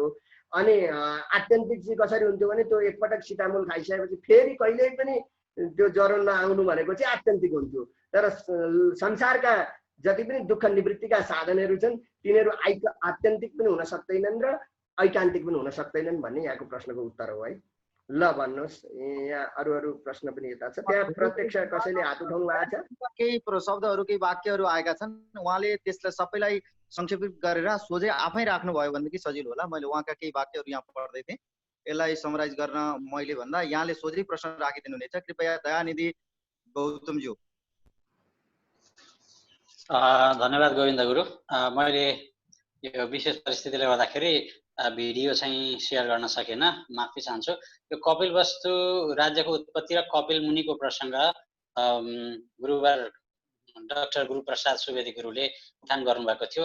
हामीले हाम्रो पहिचान खोज्दै गर्दा, दार्शनिक हाम्रो चाहिँ खास परिचय मौलिकता खोज्दै गर्दाखेरि यी कुराहरूले धेरै अर्थ राख्दछन् र जहाँसम्म अब शास्त्रीय प्रमाणकै आधारमा कुरा गर्दाखेरि लिखित रूपमै पाइएको चाहिँ जुन प्राचीन कपिलवस्तु राज्यको उत्पत्ति हो, त्यो राज्यको उत्पत्ति नै इक्ष्वाकु वंशका कुनै राजकुमारहरूलाई कपिल मुनिले चाहिँ बस्ती बसाल्नको लागि आज्ञा दिएका प्रसङ्गहरू लिखित रूपमै त्यो प्रमाणका रूपमा पाइएका छन्। तर जुन राज्यमा उहाँले बस्ती बसाल्नको लागि आज्ञा दिनुभयो अथवा उहाँ भयो या भएन भन्ने कुरा चाहिँ थप खोजको विषय हो। मैले यही कुरा चाहिँ राख्न चाहेको गोविन्द गुरु। सबैलाई मेरो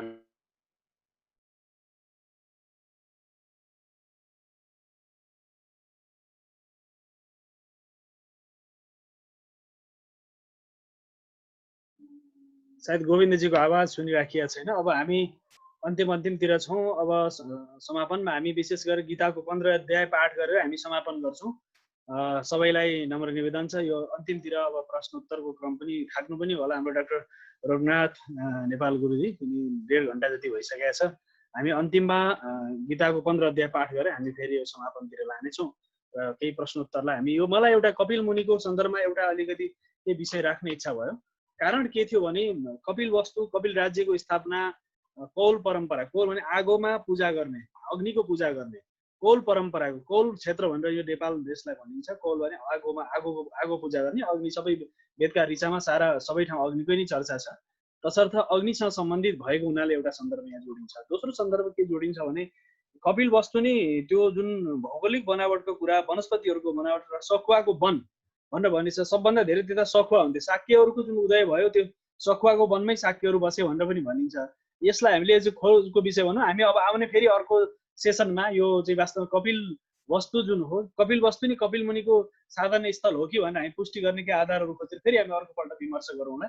मलाई त्यस्तो लाग्छ कि फेरि यो विषयमा साङ्ख्यमा भएका चिन्तनहरू र साथसाथै भौगोलिक प्राकृतिक बनावटका कुराहरू र नदी नालाका चर्चाहरू पनि केही होलान् अवश्य पनि, र त्यो सन्दर्भलाई जोडेर हामी खोजौँ। अझै पनि सम्भावना हुनसक्छ कि तराईको फाँट हो, किनकि याज्ञवल्क ऋषिको क्षेत्र जनकपुर हो भने अवश्य पनि कपिल मुनिको क्षेत्र कपिल वस्तु नहुने भन्ने कुरै छैन। तर कति एरिया थियो, कुन हो कपिलहरू के अरे उनीहरूको राज्यको संरचना कस्तो थियो भन्ने सन्दर्भको पनि एउटा अनुसन्धान हुनसक्छ। एउटा नयाँ विषय आएको छ, यसमा हामी फेरि खोज गरौँला। सन्दर्भ डाक्टर रघुनाथ नेपालजी, अब त्यो जो प्रश्नहरू उठाएछन् त्यसको उत्तर दिएर हामी अब समापनतिर जान्छौँ।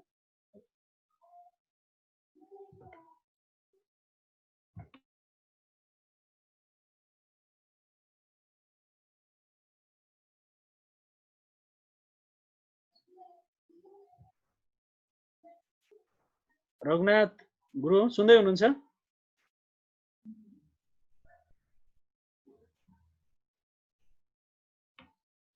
आवाज सुनिराख्नु भएको छ रघुनाथ गुरुजी? आवाज सुनिराखिएको छैन उताको।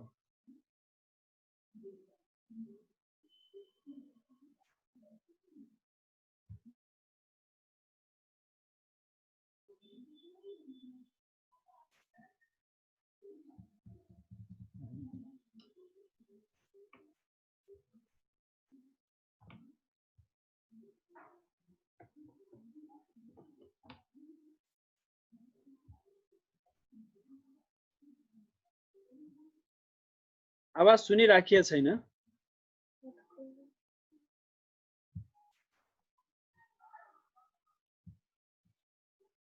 आवाज सुनिराखिएको छ?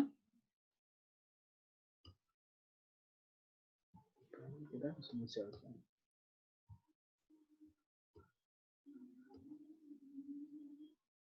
खै त आवाज के सुन्नु?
आवाज सुनिएको छ गोविन्दजी?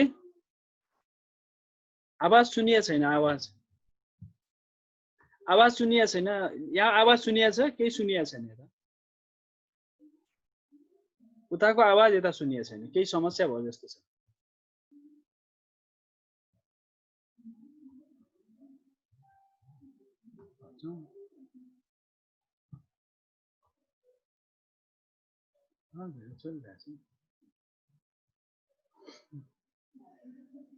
स्पिकर भयो क्या?